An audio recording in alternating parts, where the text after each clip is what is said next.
Muito boa noite, estamos de regresso a mais um direto aqui na Quarentena da Bola, um direto que já havíamos anunciado e que foi gerando grande expectativa. Vamos falar de scouting e agradecer desde já a todos os membros dos vários departamentos de scouting que foram mandando mensagem durante a tarde, que têm assistido aos nossos programas e participado de forma ativa também na reflexão que temos tentado fazer aqui na Quarentena da Bola. Podem seguir este direto aqui, também na Quest Sport Solutions. Um abraço para a família da Quest, na pessoa do Dr. Emanuel Calçada, um grande amigo também, e que muito tem feito também em prol do scouting e não só, na qualificação de quadros no futebol português, que tão necessária é. Antes de mais, apresentar os convidados desta noite, o Daniel Barreira, que além de ser scout internacional do Futebol Clube Barcelona, é também professor na Faculdade de Desporto da Universidade do Porto. Ainda recentemente tive o privilégio de o ouvir uma masterclass, porque foi mesmo isso, do World Scouting Congress, precisamente da Quest, foi bastante produtivo. Daniel, obrigado, é um prazer recebê-lo aqui. Obrigado, o prazer é meu, muito obrigado. O Carlos Campos, atual diretor técnico do Vitória, também já com passagem no Sporting Clube Braga, Futebol Clube do Porto, no próprio União de Leiria. O Carlos também vai trazer aqui uma experiência muito particular em relação a tudo isto. Vamos tentar enquadrar, obviamente, no scouting, mas temos muito para falar. Carlos, é um privilégio também recebê-lo aqui, conhecê-lo, por intermédio desta nossa iniciativa também. O gosto é meu, Ramo. Muito obrigado pelo convite. Ora, muito bem, como eu referi há pouco, já quem nos acompanha já sabe, coloquem as vossas questões, todas as questões que levem a uma reflexão interessante serão lançadas aqui para cima da mesa e para, neste caso, o Daniel e o Carlos poderem também dizer de sua justiça em relação àquilo que forem as vossas dúvidas. Eu, durante a tarde, recebi muitas questões muito focadas nas questões de treino, etc. Não quer dizer que nós não as possamos desenvolver aqui, até por algumas delas terem a ver com o desenvolvimento de um jogador, e vai ser aqui falado, mas tentem centrar as vossas questões no scouting e teremos todo o gosto em responder a elas. Ora, quando lancei aqui o desafio ao Daniel e ao Carlos, trocamos umas ideias sobre o que é que poderia ser o nosso ponto de partida para a nossa conversa e rapidamente, tanto o Carlos como o Daniel tiveram aqui uma ideia fabulosa que nos vai levar a uma discussão muito rica. Carlos, eu vou começar por si, precisamente para olharmos para a análise de jogo, a análise coletiva, na qual está bastante confortável, tem uma experiência bastante abrangente, e depois, dentro desta análise coletiva, como é que começamos e onde é que podemos, onde é que entronca, onde é que entra a análise individual, a identificação do talento do jogador? Pronto, boa noite mais uma vez. É um gosto para mim estar aqui e poder falar de futebol. Ou seja, eu entendo que é importante haver aqui uma contextualização coletiva na medida em que aquilo que o jogador é tem que ter sempre um referencial, ou seja, do meio onde está inserido. Todos nós conhecemos imensos casos de jogadores que claramente são mais aptos ou mais valias se a equipa joga de determinada forma, e que isso deixa de acontecer ou que essa mais-valia se esbate um bocadinho quando o contexto não é tão propício às suas características. Daí que seja mais fácil, e aqui temos o Daniel, que se calhar é a pessoa até com mais experiência nisto, porque trabalha para um clube que tem uma identidade muito própria e de certeza absoluta que o perfil do jogador que o Barcelona procura deve procurá-lo maioritariamente, imagino eu, em equipas que tenham um registro idêntico ou próximo daquilo que é a exigência, que é o perfil de jogo do Barcelona. Não quer dizer que nós não consigamos ver que determinado jogador, mesmo estando num contexto diferente, que possa ter características que se adequem a outra realidade. Isso é um facto. Mas normalmente o nosso conforto, quando damos o aval ou damos a nossa opinião à contratação de um jogador, estamos sempre mais à vontade se vemos que aquilo que ele faz na equipa onde está é relativamente próximo àquilo que nós vamos depois exigir no nosso contexto. Daniel, o seu aporte também para isto, e aliás o Carlos já lançou aqui uma questão muito interessante, tem a ver com o perfil, não é? Que uma determinada filosofia às vezes requer, não é? Na própria observação. Sim, eu costumo dizer, boa noite a todos, é um prazer, Rémulo, o convite, agradecer a todos que estão connosco. Costumo dizer que não há bons jogadores por si só, há jogadores de contextos, e o contexto entra aqui, o contexto que é a identidade de cada clube, não só a questão da forma de jogar, mas também outras variáveis que entram e que compõem aquilo que é o clube, que está relacionado naturalmente com a forma de jogar. É muito importante que quando se contrata um jogador, ou quando se perspectiva esse jogador no contexto em que nós o vamos inserir no futuro, que nós percebamos, na verdade, se ele tem características, não diria qualidade, mas características que se procuram para esse clube. E aqui entra muitas vezes a questão da posição. Há jogadores que se vêm numa equipa numa determinada posição e se calhar nós dizemos, não, mas para esta equipa ele jogará noutra posição. É muito frequente isso com os extremos que em equipas como o Manchester City, entre outras, com determinadas características, o jogador joga em lateral. A mesma coisa com o médio defensivo, aconteceu recentemente com o Guardiola, que transportou um jogador para central, o Fernandinho e outros. Porquê? Porque as características de um central também nessa equipa podem ter noutra equipa características de médio defensivo e, portanto, é muito importante nós percebermos de facto os jogadores, onde é que eles vão colocar, qual é o clube para onde vai, qual é o contexto, porque nós sabemos que não só os jogadores, mas também os treinadores serão tanto melhores quanto o contexto for mais apropriado para ele, salvaguardando naturalmente que também o jogador e o treinador mudam os contextos. Carlos, isto que o Daniel disse aqui, lembra-nos, lá está, por isso é interessantíssimo este tipo de conversas, porque lembra-nos aqui a muitas análises, incluindo esta da posição, tem muito que se lhe diga, não é? Vocês também têm muito presente esta questão que o Daniel estava aqui a deixar, uma posição específica num clube, não quer dizer, por exemplo, olhando para um Vitória, que seja exatamente aquilo que vocês vão fazer, ou que seja nessa posição que esse talento vai desenvolver. Esta questão da contextualização posicional é de facto muito importante, porque o Daniel referiu agora recentemente o exemplo do Fernandinho, mas o mesmo Guardiola tinha feito algo muito idêntico, por exemplo, com o Mascherano há uns anos atrás. E muitas vezes há aquele fenómeno da imitação que nem sempre corre bem, sobretudo quando não é bem entendido, ou seja, numa equipa que consiga jogar como jogam normalmente as equipas do Guardiola, poderá fazer sentido e faz, não é? Não é por isso que ele, não é por acaso que ele não é campeão em todo lado em que está e ganha Champions e tudo isso, porque pode fazer sentido o Mascherano ou o Fernandinho serem defesas centrais quando a equipa passa a maior parte do tempo a atacar, quando os comportamentos que são pedidos aos defesas são comportamentos muito, muito baseados na qualidade de jogo posicional, na possibilidade de muitas vezes encontrar passe interior para os médios e, portanto, há que encontrar jogadores que, com essas características, consigam aportar qualidade à equipa.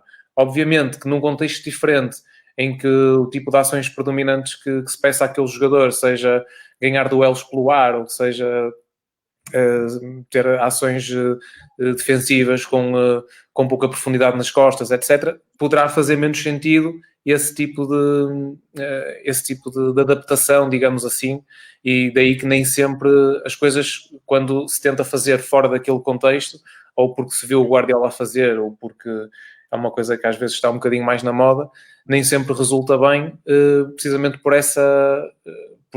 Por não estar garantido esse contexto à partida e daí poder fazer menos sentido esse tipo de risco. O nosso projeto no Vitória passa muito por ter uma atenção muito grande naquilo que é o desenvolvimento de todas as vertentes dos nossos jogadores.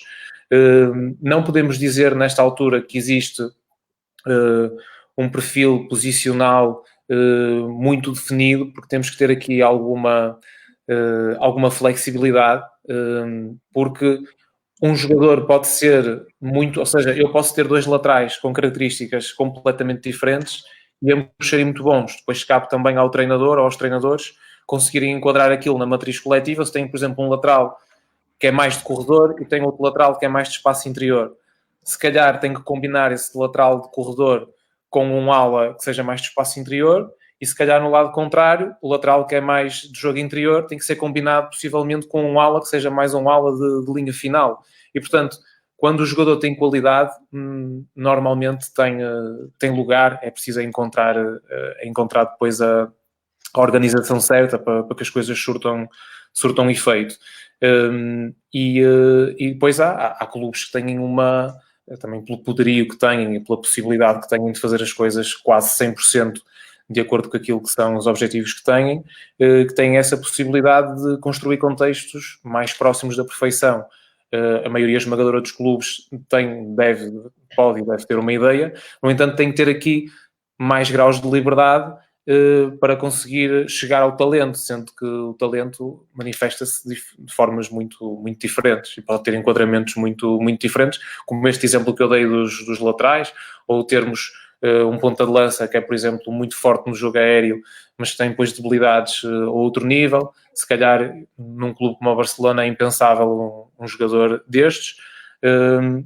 Na generalidade dos outros clubes isto pode ter lugar, havendo essa necessidade depois de enquadrar todo o contexto para que isso se possa consubstanciar numa equipa que jogue bem e que ganhe e que tenha sucesso, que é o que pretendemos todos. Daniel, ainda porque estamos a falar de contexto, o Nené Reis, que também é um scout bastante conhecido, pergunta-lhe quando o Barcelona, estamos a citar o exemplo do Barcelona, porque o Daniel conhece bem, tem esta chave que é mais do que um clube, como é que se transporta isso para a identificação do talento? Boa noite, Nené, muito obrigado pela pergunta. Quando existe uma designação, mais que é um clube, mais que um clube, isto está relacionado mais do que a vertente desportiva, digamos assim. É quase como uma cultura. E qualquer pessoa que está a ver esta apresentação saberá que Barcelona tem uma cidade, o Futebol Clube Barcelona tem uma cidade por trás que envolve um conjunto de aspectos muito culturais e o clube transporta isso. Não é também novidade que, recentemente numa entrevista, creio que do Ter Stegen, que dizia que achava estranho quando estava no clube anterior que se ganhassem por 2-1 ou 1-0 e não tivessem domínio do jogo, as pessoas ficavam contentes. Eu, de facto, assisti num jogo por exemplo, num jogo com o Sevilha, que a equipa estava a ganhar 2-1 e as pessoas estavam a assobiar a equipa. Porque na verdade, não chega a ganhar, não chega a marcar mais golos que o adversário. Isso não é suficiente naquele clube, naquela cultura. O suficiente é ser um clube dominador, um clube que consiga garantir espetáculo, quase como se fosse um concerto de música, e as pessoas pretendem ver isso quando vão assistir o jogo. Portanto, quando se fala em mais que um clube, também esta vertente. E ao nível da identificação do talento, na verdade, existe uma filosofia muito própria do clube, uma filosofia que muitos clubes pretendem adotar, pretendem comprar, inclusive, mas eu costumo dizer que a história não se compra, a história cria-se. E para criar história e para criar cultura leva-se muitos anos. E não pode haver, digamos que, momentos em que isso se perca e que se duvide daquilo. Tem que ser sempre pelo caminho que se pretende e tentar encontrar os atores para que isso funcione. E ao nível da identificação do talento, quando se fala de um jogador para jogar naquele clube, além daquilo que se vê, tem que existir um conjunto de características de forma a poder interpretar isto que eu acabei de dizer, interpretar a cultura, interpretar esta necessidade. Eu tenho um colega que trabalhou num clube grande português e ele dizia-me, é muito difícil trabalhar lá porque tem que se ganhar os jogos todos. Sim, mas neste clube tem que se ganhar e tem que se fazer espetáculo, que ainda é mais difícil do que ganhar. E, portanto, os jogadores têm que ter um plus, algo mais que permita jogar e sentir-se cómodo, confortável. E muitas vezes nós perguntamos-nos porque é que um determinado jogador não resulta num determinado clube. Está relacionado com aspectos destes e não tanto relacionado com apenas modelo de jogo ou relações coletivas, setoriais. Está relacionado com um conjunto de aspectos culturais desse clube. E neste aqui, e respondendo ao Nené, essa forma de interpretar o clube é de facto aquilo que eu acabei de dizer. Ora, há aqui uma questão que surgiu agora mesmo, mas que parece muito interessante, que é os elementos cognitivos dos jogadores, que são muito importantes, como se avalia um processo cognitivo como a tomada de decisão, Carlos, e depois também darei a oportunidade ao Daniel de responder a esta questão, que é realmente interessante. A tomada de decisão é aquilo que que distingue, digamos assim, um bom jogador de um jogador que realmente pode chegar ao mais alto nível, porque, na verdade, se nós pensarmos, por exemplo, num guarda-redes, acho que qualquer guarda-redes do Distrital consegue fazer uma defesa ao ângulo, num remate exterior, ou seja, não é isso que distingue, isso tanto faz o guarda-redes do Real Madrid, como faz o guarda-redes do Coimbrões ou do Lessa do Bali, ou o que é que seja. Aquilo que distingue depois é a capacidade de antecipação que cada um tem, no sentido de conseguir perceber esse remate mais cedo e conseguir fazer-se à bola antes. Depois há também a componente técnica associada, mas a tomada de decisão, eu dei o exemplo do guarda-redes, mas queria dar o exemplo do jogador, é importante, e aí entra muito também aquilo que é o enquadramento coletivo, porque o perfil de tomada de decisão que normalmente mais se valoriza tem muito a ver com aquilo que é o que o treinador pede e que é o que o treinador treina e que é o que o jogador vai desenvolvendo. Nós temos, por exemplo, os jogadores que jogam ali na posição 6, os médios defensivos, os trincos, como se queira chamar, que apesar de serem jogadores que jogam naquela posição, nós, se pensarmos em meia dúzia deles, são todos completamente diferentes e podem jogar todos eles em equipas de top. Agora, um 6, por exemplo, que joga no Nápoles, não vai ter as mesmas características de um 6 que joga no Celtic de Glasgow, ou uma equipa, ou no West Ham, ou uma coisa qualquer. Porque, lá está, aquilo que é treinado, aquilo que é a matriz coletiva, pede tomadas de decisão diferentes. Nós vemos centrais em muitas equipas a fazerem constantemente passe interior, e vemos centrais que num jogo inteiro não fazem um passe que não seja para o lateral ou que não seja diretamente para os avançados. Portanto, isto não é acaso, nem é uma tomada de decisão só pela característica do jogador. É uma tomada de decisão condicionada por aquilo que é o que se treina, que é o que se pede. Portanto, quando falamos em tomar decisões, eu, se estiver a ver um jogador da minha equipa, no sentido de avaliar se ele está a jogar bem ou mal, ou se estiver a ver um jogador de uma outra equipa, até na eventualidade de poder contratar, nós temos muitas vezes que ver um bocadinho mais além. Ok, ele está a fazer aquilo, e depois colocamos a questão, mas será que, se ele for desafiado a fazer aquilo e treinado para isso, será que ele vai ter um bom nível de eficácia? Isto porque ele tem determinadas características que me agradam e, portanto, interessa-me desenvolvê-lo e aproximá-lo um bocadinho mais daquilo que é o perfil de jogo da minha equipa. E depois é o tal exercício que entra muito aqui já na área mais do scouting propriamente dito, que é a capacidade de nós prevermos que aquele jogador, naquele contexto, pode ou não resultar. Mas a tomada de decisão tem as suas condições inatas, mas também tem muito daquilo que é treinado. E eu, como treinador, que é a minha formação de base, acredito muito nisso. Agora, também não sou lírico ao ponto de pensar que nós, de um toco de vassoura, conseguimos fazer um jogador. Mas muitas vezes a margem que existe, o potencial que existe para condicionar essa tomada de decisão é muito grande. Eu tenho um central que é muito forte nos duelos, por exemplo, aéreos. Eu não posso deixar de pensar, por ele ser forte nisso, que eu, se conseguir afinar ali algumas coisas no seu perfil mais técnico e no seu lado mais tático do entendimento do jogo, que ele não possa ser capaz também de me dar ofensivamente determinadas coisas que eu quero, como a capacidade de sair curto, de sair por dentro, e não só ser um jogador para defender. Eu posso acreditar que, com o meu processo, vou conseguir dotá-lo de mais ferramentas para que ele consiga ser um jogador melhor. Umas vezes é possível, outras não. Umas é culpa do jogador, outras é culpa do treinador, mas isto tem muito, muito, muito que se diga, e daí que as grandes jogadas, os grandes negócios que se fazem, muitas vezes partam exatamente disso, partam de comprar um jogador que, em determinado momento, faz só isto, mas levado e convidado e devidamente treinado a fazer outras coisas, consegue acrescentar isso, e depois são jogadores que valiam 5 e que, passado algum tempo, valem 30 e valem 40, e que é o tal lado do desenvolvimento do talento que certamente iremos falar, Exatamente.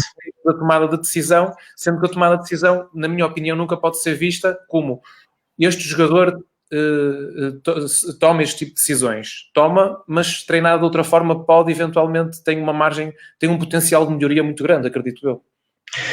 Daniel, sobre esta questão da avaliação dos processos cognitivos, eu escolhi esta questão precisamente para nos levar depois ao contexto do desenvolvimento pós-identificação. Esta pergunta é muito interessante, porque, na verdade, a avaliação dos processos cognitivos dos jogadores, por isso é que eu muitas vezes digo que eu não consigo avaliar um jogador, distinguindo aquilo que é o meu papel de treinador, porque a minha formação é treinador e fui treinador durante muitos anos, e também distinguir isso da capacidade do jogador estar em contextos diversos. Ou seja, eu não consigo dizer o que é mais importante, se é a capacidade cognitiva, se é, por exemplo, a capacidade técnica. Isso depende muito das franjas de idades que nós estamos a identificar o talento. E por uma razão muito simples. Normalmente o jogador mais caro é o jogador mais técnico, na atualidade. É o extremo que faz 1 para 1. Depois a questão de como decide, porque se nós formos a pensar, o que é mais fácil desenvolver num jogador? É a capacidade cognitiva? É ensiná-lo a tomar decisões?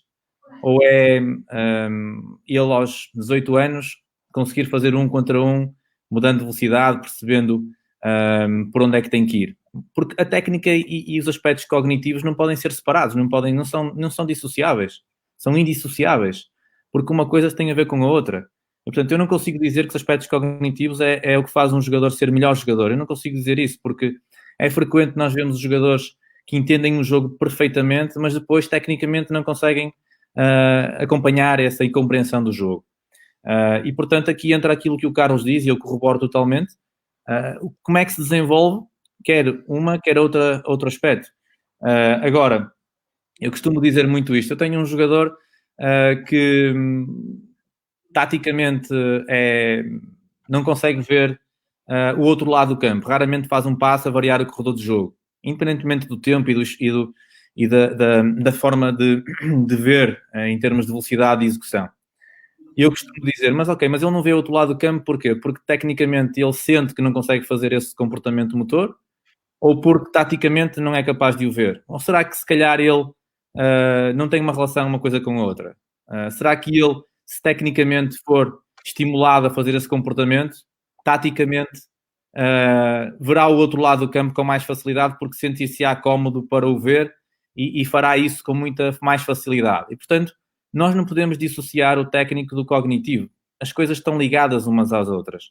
Agora, eu digo que no processo de desenvolvimento há aspectos técnicos, digamos, técnico o que é a coordenação específica em futebol, é chamada técnica, não é? São habilidades motoras específicas, que naturalmente estão ligadas ao comportamento tático do jogador. E nós não devemos, na verdade, entendê-las de forma separada, sabendo que, eu costumo dizer também, se eu vejo um jogador que aos 18 anos, tecnicamente, não tem qualidade, eu não me acredito que ele consiga desenvolver essa qualidade técnica ao ponto de ser um jogador de eleição.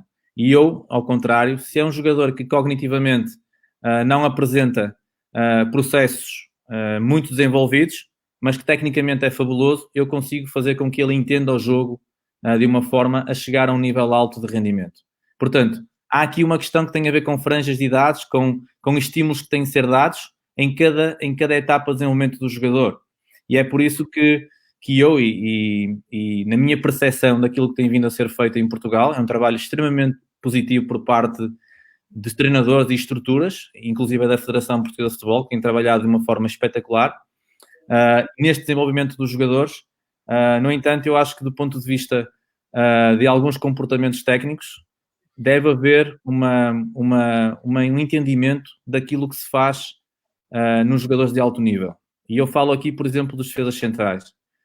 Nós vemos centrais de alto nível como o Varane, o Sérgio Ramos, o Piqué, o próprio Chiellini, o Hummels, entre outros, podemos estar aqui o Van Dijk. Todos eles têm capacidade para jogar por dentro, como o Carlos disse. Todos eles têm capacidade de pegar na bola e superar linhas com bola.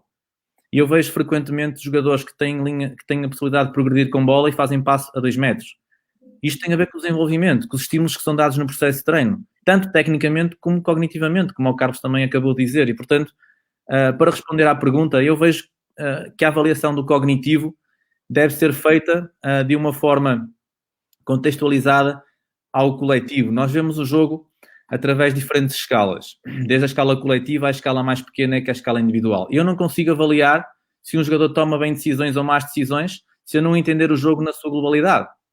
E também eu não consigo avaliar a qualidade coletiva da equipa, se a equipa joga ou não com qualidade, se eu não entendo a qualidade individual dos jogadores. E, portanto, há aqui uma relação estreita entre as diferentes escalas para onde nós olhamos, quando somos observadores, quer de equipas, quer de jogadores, e os aspectos cognitivos dos jogadores têm que ser entendidos ao nível das oportunidades, das chamadas affordances, as possibilidades de ação que esse jogador tinha para poder jogar. Porque muitas vezes nós dizemos que ele decidiu mal. Mas há duas perguntas que tem que se fazer obrigatoriamente. É porquê e para quê? Porquê é que ele fez isso e para que é que ele faz isso? E muitas vezes uma ação que parece errada permitiu salvar a equipa de determinados perigos, permitiu salvar a bola, permitiu salvar um colega que estava desconfortável, ele deu-lhe espaço mesmo perdendo a bola ou mesmo jogando para um sítio que não tinha tanto perigo. E, portanto, a decisão de um jogador tem que ser interpretada à luz da equipa e à luz do setor, do grupo de jogadores, da relação intersetorial. E por isso é que eu não concebo também que um scout não entenda de jogo, que só entenda de jogadores, porque isso não é possível. Tem que haver uma ligação entre o jogo e o próprio, a escala mais pequena que é o jogador. Os aspectos cognitivos, na verdade, é um desafio permanente que nós, quer treinadores, quer scouts, quer toda a gente que trabalha no futebol tem que ter, porque são percepções que nós temos. Porque ainda não temos instrumento. Se me permitem, o Daniel estava a falar aqui da questão da ligação da parte daquilo que é técnico, daquilo que é tático e da interligação que tem essas duas componentes. Eu estava-me a lembrar de um exemplo que todos conhecem perfeitamente e que me faz pensar muitas vezes.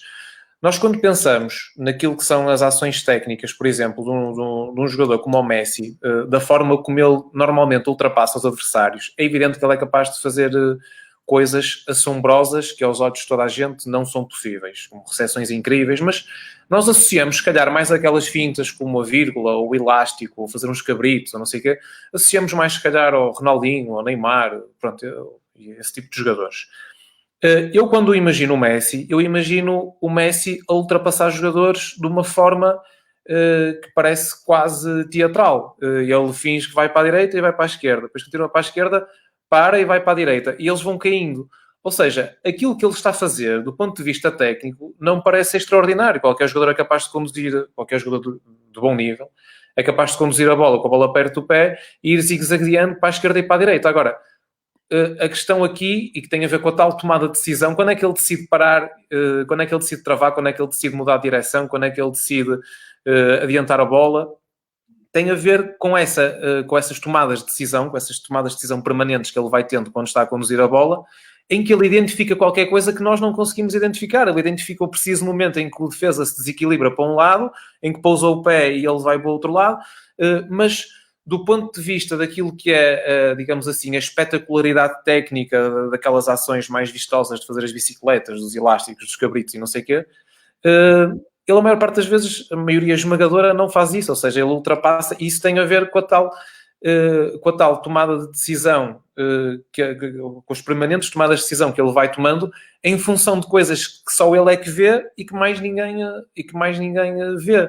Isto remete-me para algo que li já há muitos anos num livro que era o Blink, que toca muito nestes assuntos, em que havia, agora não me recordo o nome, um treinador de ténis conceituado, que ele identificava, ou seja, cada vez que o seu atleta pegava a bola na mão para fazer o serviço, quando ele lançava a bola ao ar, nesse preciso momento ele tinha uma tecla para carregar se ele ia falhar o serviço ou se o serviço ia ser válido. E ele acertava, acho que era 99% das vezes. Isto no momento em que ele lançava, ou seja, havia algo, eu conhecia tão bem o jogador, que havia algo, fazia isto obviamente em direto, não era depois do jogo ocorrer. Ele sabia quando é que ele ia acertar e quando é que ele ia falhar o serviço, em função de algo, mas ele não sabia, ele não dizia quando a bola vai um bocadinho mais para a esquerda ou quando vai mais para a direita. Agora, ele sabia, da mesma forma que o Messi sabe quando é que tem que ir para a esquerda e quando é que tem que ir para a direita, e os adversários vão ficando para trás. E este é mais um tipo de tomada de decisão que já não é tão treinável num contexto mais tático, tem a ver com um talento, com um nível de excelência de tal maneira insuperável que vai muito para além destas questões, mas que nos deve fazer pensar, porque se calhar muitos de nós vemos determinadas habilidades em certos jogadores que nós dizemos assim, os meus jogadores não conseguem fazer aquilo, mas eu muitas vezes vejo o Messi a pegar na bola no meio campo e a chegar à área adversária, e em termos de ação técnica propriamente dita, se é que podemos fechar isso, e dizer, os meus jogadores conseguem fazer aquilo, conseguem ir para aqui, para ali, para lá, agora não conseguem é fazer aquilo no momento certo, como, e de certeza que vocês se recordam bem, na altura do Figo dizia-se que o Figo fazia sempre a mesma finta. Ele fazia sempre a mesma. Só que quando é que ele ia fazer, não é?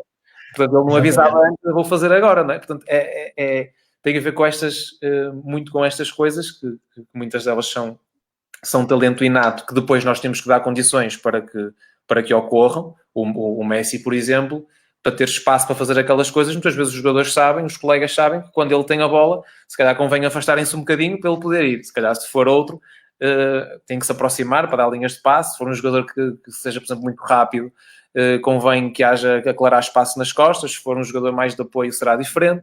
Mas, portanto, esta matriz coletiva e estas tomadas de decisão depois estão muito interligadas, como estava a dizer o Daniel, e eu concordo 100%. Camilo, posso acrescentar? Força, claro. Eu considero que existem, e acho que a literatura assim o aponta, 3 macroestruturas, que é espaço, tempo, a tarefa. E estas 3 macroestruturas vão convergir numa grande chamada organização. E, portanto, nós estamos a falar em coisas indissociáveis. Aquilo que o Carlos estava a dizer quando perguntaram ao Roberto Carlos sobre o Figo, foi isso que ele só não disse, ele sempre que ele vai fazer, mas eu não sei quando, não é? Portanto, tem a ver com o tempo, depois tem a ver com a tarefa, a tal imprevisibilidade da tarefa de quem faz, mas aquilo que é a consistência da tarefa perante estímulos do adversário, e depois tem a ver com o espaço, perceberem o espaço e o tempo que têm para fazer, e neste aspecto há algo que é muito interessante, chamada mentalidade de zona. O que é a mentalidade de zona? A mentalidade de zona é os jogadores, algo que na formação muitas vezes se descura, que é os jogadores entenderem o que é que podem fazer em determinada zona do campo.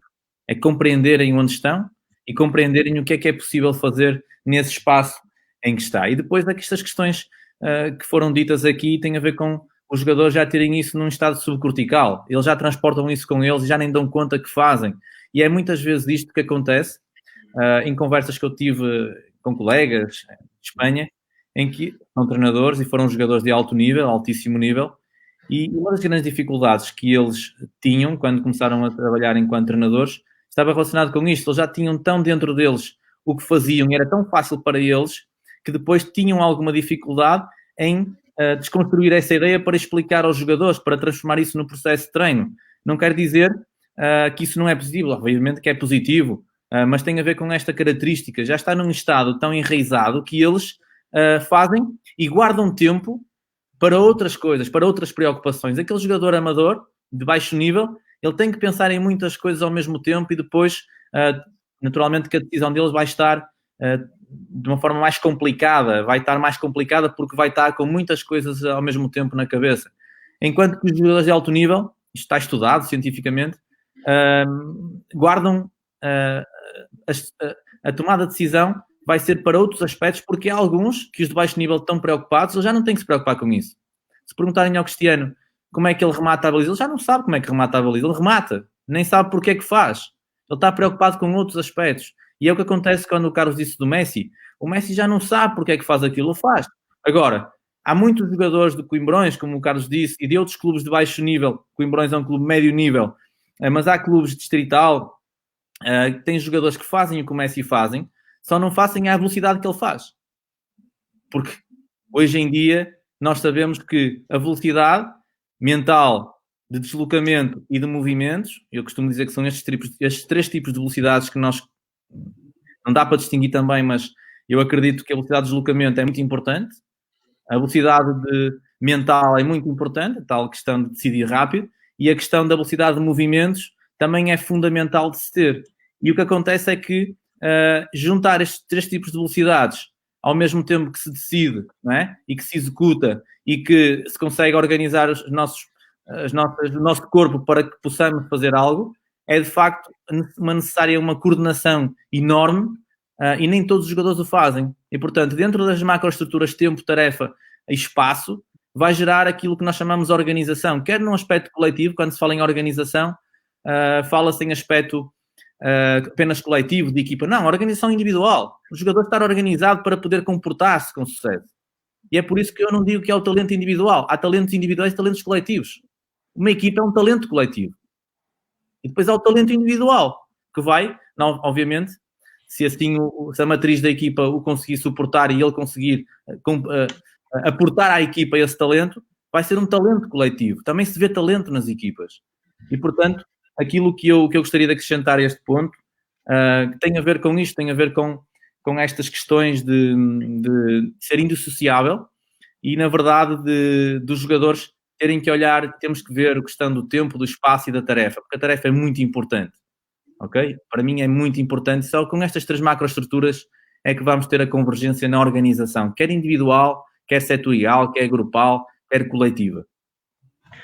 Carlos, aproveitando aqui para se calhar também entrarmos já daqui a pouco na questão do desenvolvimento, que vocês têm bastante para acrescentar sobre isto, deixem-me só, e pegando no que estava a dizer o Daniel, que parece muito interessante, olhando e adaptando a cada contexto, que é particular, obviamente, quais são então os indicadores que devem ser chave? Por exemplo, na sua opinião, os indicadores-chave de performance, de rendimento, que vos levam a detectar aquilo que vocês, no fundo, procuram, não é? Eu, como disse, eu tento ter a este nível uma perspectiva um pouco mais alargada. Ou seja, eu tenho noção que nós andamos basicamente atrás do mesmo. Ou seja, quando procuramos um ponta de lança, é relativamente fácil procurar aquele indicador numérico, os golos que marca. No resto dos jogadores, o que nós queremos, se pensarmos em extremos, jogadores que tenham alguma facilidade ou algum sucesso em ações de 1 contra 1, porque são muito frequentes nesse tipo de... Ou seja, nessa posição e é importante para criar situações de golo que eles tenham alguma capacidade de ultrapassar adversários. No caso dos médios, que tenham uma boa leitura de jogo, tenham uma boa capacidade de passe e recepção, mas tudo isto é importante, ou seja, eu tenho a perfeita noção que isto não me distingue em grande medida aquilo que é a minha ideia daquilo que é a ideia da generalidade das pessoas. Nenhum treinador ou nenhum scout ou ninguém no futebol dirá que a capacidade de passar bem a bola que é uma coisa menos relevante, é relevante para toda a gente. Se pudermos ter um médio que além de passar bem, que remate bem, perfeito. Que além de passar bem curto, que passe bem longo, tanto melhor. Portanto, não há aqui grandes segredos a este nível. Eu acho que o segredo depois de conseguir identificar este jogador e conseguir, digamos, melhorar os pontos mais débeis, porque nós, se nos lembrarmos, por exemplo, um jogador que todos nos lembremos, o Hulk, por exemplo. O Hulk, quando chegou, toda a gente pensava que era um jogador só rápido. E ele, efetivamente, era rápido, podia não ter...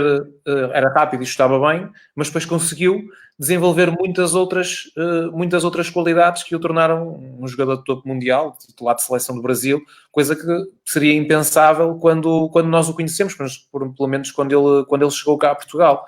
Ou seja... há jogadores que têm pontos em que são claramente acima da média. Se formos mais atrás, pensarmos, por exemplo, no Bozinho, o Bozinho era um jogador muito veloz e era um jogador com muita resistência, mas tinha outras coisas em que não era tão forte. A questão é, dentro da nossa equipa, aquilo que lhe vamos exigir, nós conseguimos, digamos assim, expor mais aquilo que ele faz bem e esconder mais aquilo que ele faz menos bem. Daquilo que ele faz menos bem, nós vamos... É algo que tenha potencial de melhoria, porque, por exemplo, se nós quisermos um jogador muito rápido, que ninguém vai contratar um jogador que não é muito rápido a achar que o vai pôr rápido. Isso não é possível. Um jogador que seja, por exemplo, forte nos duelos? Será que não tem potencial de melhoria? Ou será que ele até não tem ali essa característica no sentido de também saber jogar, de saber ter a bola no pé, de saber guardar a bola sob pressão? Será que ele não tem essa característica? Ou será que ele tem, mas na equipa em que está a jogar, ou mediante o estímulo que tem na equipa em que está, ele não mostra isso porque não é necessário? Portanto, há aqui muitas coisas que têm que ser bem avaliadas, porque em termos de características, eu acho que todos queremos o mesmo. Eu há bocado dava o exemplo de haver determinadas equipas que, pelo poderio que têm, podem rejeitar determinadas coisas. Eu admito, por exemplo, que determinada equipa possa dizer eu não quero um lateral que seja apenas forte no jogo de corredor. O meu lateral tem que ser também forte no jogo interior. Mas na maioria das outras equipas, um lateral que seja realmente excepcionalmente forte no jogo de corredor, nem que não tenha tanto jogo interior, pode-me ser útil. Eu posso conseguir, lá está, moldando a tal matriz coletiva, expô-lo só àquilo que ele faz bem e esconder aquilo que ele faz menos bem. Portanto, isto já são contextos que não são perfeitos, mas que, fruto do trabalho que existe, do trabalho mais técnico, do trabalho de treinador, do trabalho de estrutura, de clube, digamos assim, podem potenciar um jogador de nível médio e torná-lo, ou fazê-lo parecer, um jogador de alto nível. E cá não faz muito sentido estar aqui a dizer nomes, mas todos nós, eu estou a dizer isto e estou-me a lembrar aqui de 3 ou 4 jogadores que passaram no Campeonato Português e que realmente pareciam mais que aquilo que efetivamente eram, não porque os clubes tenham enganado, mas porque se calhar os clubes que os contrataram não perceberam que ele era forte efetivamente naquilo, mas não era forte noutras coisas que eles queriam. Portanto, eu não tenho aqui nenhuma caixa de Pandora ao nível das características. Eu acho que as características que queremos nas diferentes posições são basicamente as mesmas. Mas depois há este lado do priorizar. O que é que eu dou prioridade num central? A isto ou àquilo? E depois tomar partido por uma via e trabalhar aquilo que houver para ser trabalhado. Daniel, eu tenho lançado este desafio, não é? De perguntar se vocês, adaptado à vossa realidade, se tem algum indicador-chave de performance ou alguns indicadores de rendimento que procuram e que tentam, obviamente, identificar. Râmulo, existem... eu costumo dizer que há... e foi feito recentemente um trabalho na Faculdade de Desporto muito interessante acerca disso, em que o estudante avaliou, recolheu os jogadores que foram nomeados pela FIFA, uma quantidade de nomeações, prémios, não sei, não estou agora certo de quais foram os critérios nesse âmbito, e recolheu um conjunto de vídeos desses 6, 7, 8 jogadores que foram de lances que ele tinha, e depois perguntou a peritos e distinguiu por momentos do jogo, os 4 momentos dinâmicos do jogo, organizações e transições. E, na verdade, os peritos foram dizendo quais são os indicadores que consideram mais ou menos importantes. E, na verdade, isso significa unidade. Eu atribuo o nome unidade, que é o que é que um jogador de nível muito alto tem, como este o caso, que fez com que ele chegasse a um nível muito alto. Se nós olharmos ao Lewandowski, ao Benzema, ao Suárez e outros avançados de nível muito alto, eles têm coisas iguais, mas depois têm aquilo que eu chamo de diversidade, que é aquilo que os distingue. Portanto, aquilo que eu... o desafio que eu lanço aos treinadores da formação, sobretudo da formação, é que terão que saber o que é que os jogadores de nível alto têm para poder, de facto, nos treinos, investir tempo nessas características. Porque é isso que vai fazer com que eles vão ser jogadores de nível mais alto ou menos alto. Depois há aquilo que os distingue. E sabemos que o Benzema tem características que o Lewandowski não tem. E o Suárez tem características que fazem com que o Suárez seja adequado para um jogo, neste caso do Barcelona, o Benzema um tipo de jogo para o Real Madrid, e o Lewandowski seja mais adequado para o tipo de jogo do Bayern de Munique. Não quer dizer que se o Lewandowski for sujeito a um processo de treino do Barcelona ou do Real Madrid, não possa adquirir comportamentos que o transformem, porque eu acredito no treino enquanto transformação dos jogadores, de forma a que eles fiquem naturalmente mais ajustados a um contexto. Agora, é importante nós percebermos, por exemplo, na questão dos centrais que foi falado. Uma das características dos centrais do Manchester City e de outros clubes que vocês conhecem é que tem que ser rápido deslocamento. Porquê? Porque jogam com 50 metros nas costas. E nós podemos colocar a questão que é, ok, mas e se ele for rápido mentalmente e antecipar e conseguir gerir melhor a profundidade, baixar 2, 3 metros quando a bola está descoberta, será que ele não consegue compensar essa ausência de velocidade de deslocamento? Talvez consiga. Estamos aqui a falar de aspectos cognitivos, como foi falado numa pergunta mais recente, anterior. Okay? E, portanto, se ele for, em termos de velocidade de movimentos, ele não for rígido, ele for ágil, ele for capaz de ser coordenado em termos dos membros inferiores e ainda for ganhar, será que ele depois, em termos de velocidade de deslocamento, não poderá ser um bocadinho mais lento que os outros? Está relacionado às várias características dos jogadores. Obviamente que há indicadores que, por exemplo, no clube que eu trabalho, nós temos para cada posição, e é fácil de verificar, ao contrário do que as pessoas pensam, o Barcelona e o City não têm uma bíblia em que tem características, é fácil, é ver os jogos da primeira equipa, e nós vemos quais são as características que se procuram para essa mesma equipa. Salvaguardando que, aquilo que o Carlos disse, eu também estou totalmente de acordo. Eu tenho um colega que diz muitas vezes isto, que muita gente conhece, que diz, eu quero na minha equipa um jogador que jogue, ele dizia azul, que joga azul, mas eu quero que tenha diferentes tonalidades de azul, não quero um azul constante, eu quero que eles tenham diferentes tonalidades de azul, não podem jogar verde ou vermelho ou amarelo, não podem fugir da cor. O que é que isto quer dizer? Quer dizer que dentro dos indicadores que nós buscamos, eles têm que ter diferentes expressões desses mesmos indicadores. Dar um exemplo de um lateral. Um lateral para o Manchester City tem que ser um lateral profundo, um lateral que não jogue só através de passe curto e passe médio, através de jogo interior. Tem que ser profundo, tem que ser como o João Cancelo, tem que ser como o Kyle Walker. Não pode ser, por exemplo, como um lateral que joga apenas por dentro através de passe curto, que não arrisca entrada no último terço. Porquê? Porque o contexto para onde ele vai jogar exige-lhe isso. Mas será que ele consegue fazê-lo? Será que ele vai evoluir nesse sentido? Não há tempo para fazer evoluir os jogadores quando eles têm este handicap ao nível deste comportamento. Depois há comportamentos. E quando eu comecei esta conversa convosco, eu falei que eu vejo sempre os jogadores enquanto treinador. E porquê é que eu digo isto? Porque há aspectos que nós, enquanto treinadores, percebemos que são mais treináveis e outros que são menos treináveis. A velocidade, como o Carlos disse, em termos de velocidade de deslocamento, é menos treinável que a velocidade mental, por exemplo.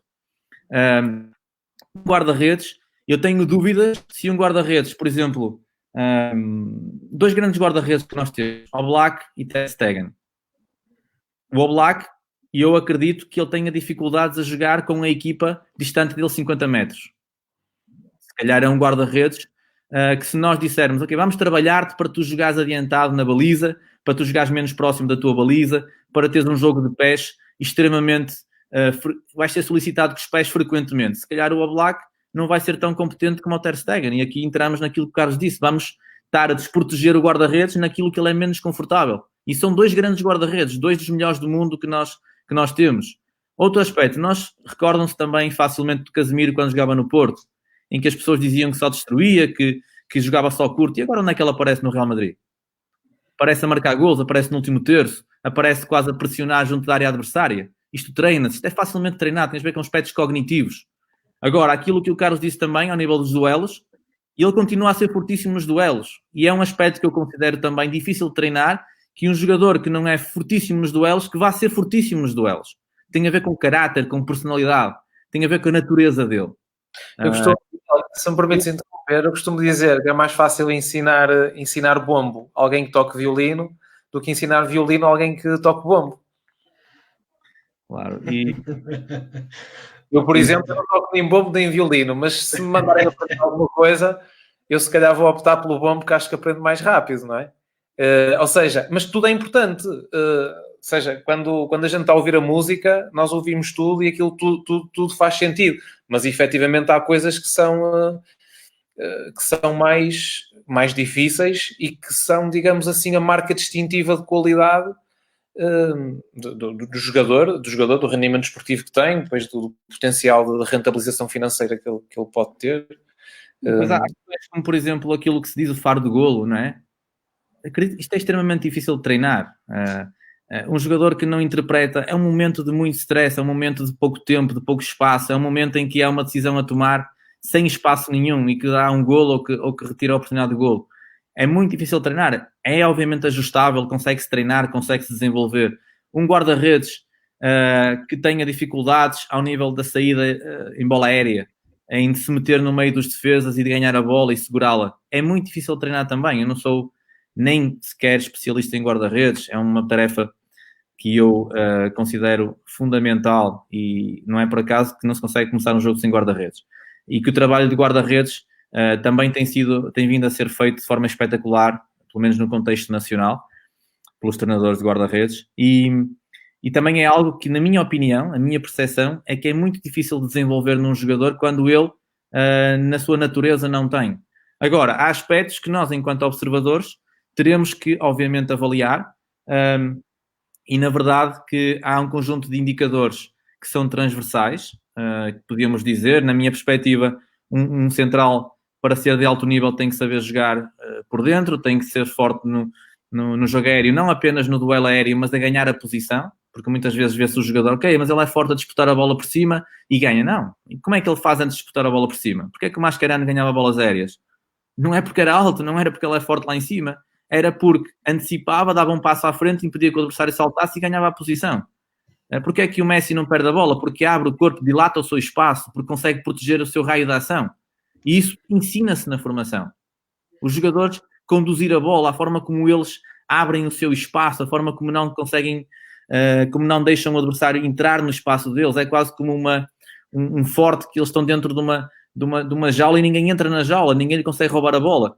E, portanto, há aí um conjunto de indicadores que são transversais a todas as posições, a cada posição, mas depois a tal diversidade é aquilo que nós vamos buscar que se adapte mais ao nosso contexto e perceber, enquanto observador, o que é mais ou menos treinável, o que é que se vai conseguir desenvolver ou aquilo que se vai ter mais dificuldade em desenvolver. E eu acredito que essas decisões todas e estas percepções que os observadores vão tendo quando... Não é por acaso que muitas vezes me perguntam porque é que eu vejo tantos jogos, porque é óbvio que nós temos que ir buscar um conjunto de ideias desse jogador em vários contextos, em vários âmbitos de intervenção desse mesmo jogador. E é nesse sentido que nós vamos buscar pistas, porque basicamente nós somos detetives, em que vamos recolhendo pistas para poder ter mais certeza, e nunca se tem certeza absoluta, quando se decide contratar um jogador. E quando se fala em jogadores para equipas de alto nível, as certezas têm que ser ainda maiores do que nas equipas de menos alto nível, porque obviamente que a contratação é sobredimensionada a todos os níveis, desde económicos até sociais e até em outros âmbitos. E, portanto, existe de facto um conjunto de indicadores que não é uma coisa tão simples quanto parece, na minha perspectiva. Apesar de muitas vezes se ouvir que é algo que isso é fácil, qualquer um vê um bom jogador. Sim. O problema é a consistência das nossas observações para ver um bom jogador. É porque um dia, posso-vos dar um exemplo de um aspecto interessante para vocês perceberem aquilo que eu estou a dizer. Eu tenho um princípio que é, eu não acredito em ninguém, eu não acredito que alguém tenha qualidade em alguma coisa que faça quando faz pouco tempo. Eu, se faço uma atividade durante meio ano, eu nunca vou ser excepcional nessa atividade, porque eu acho que é preciso tempo, repetição de uma tarefa para se fazer bem.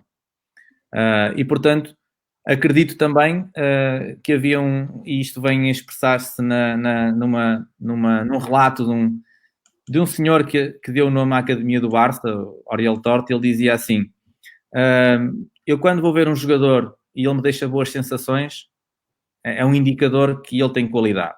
Mas, obviamente, que ele, para ter boas sensações, tem que ter na cabeça dele um conjunto de indicadores que se relacionam entre eles para poder, de facto, ter boas sensações, ou sensações o mais corretas possível. E ele diz também, Ok, e se eu for ver esse jogador mais vezes, eu vou começar a encontrar defeitos. Por isso, o melhor é nós não irmos ver um jogador muitas vezes. Não estou de acordo com isto, porque quanto mais defeitos nós vemos, mais informação podemos dar sobre pontos de vista e sobre como nós podemos, na verdade, melhorar esse jogador e fazê-lo melhor. Ou seja, as tais possibilidades de melhorar esse jogador. E, portanto, aquilo que eu quero dizer é, ok, mas e como é que se tem boas sensações? Recentemente fui ver um jogo, um torneio do Algarve, em sub-17, e houve um jogador que entrou 20 minutos, não era da seleção portuguesa.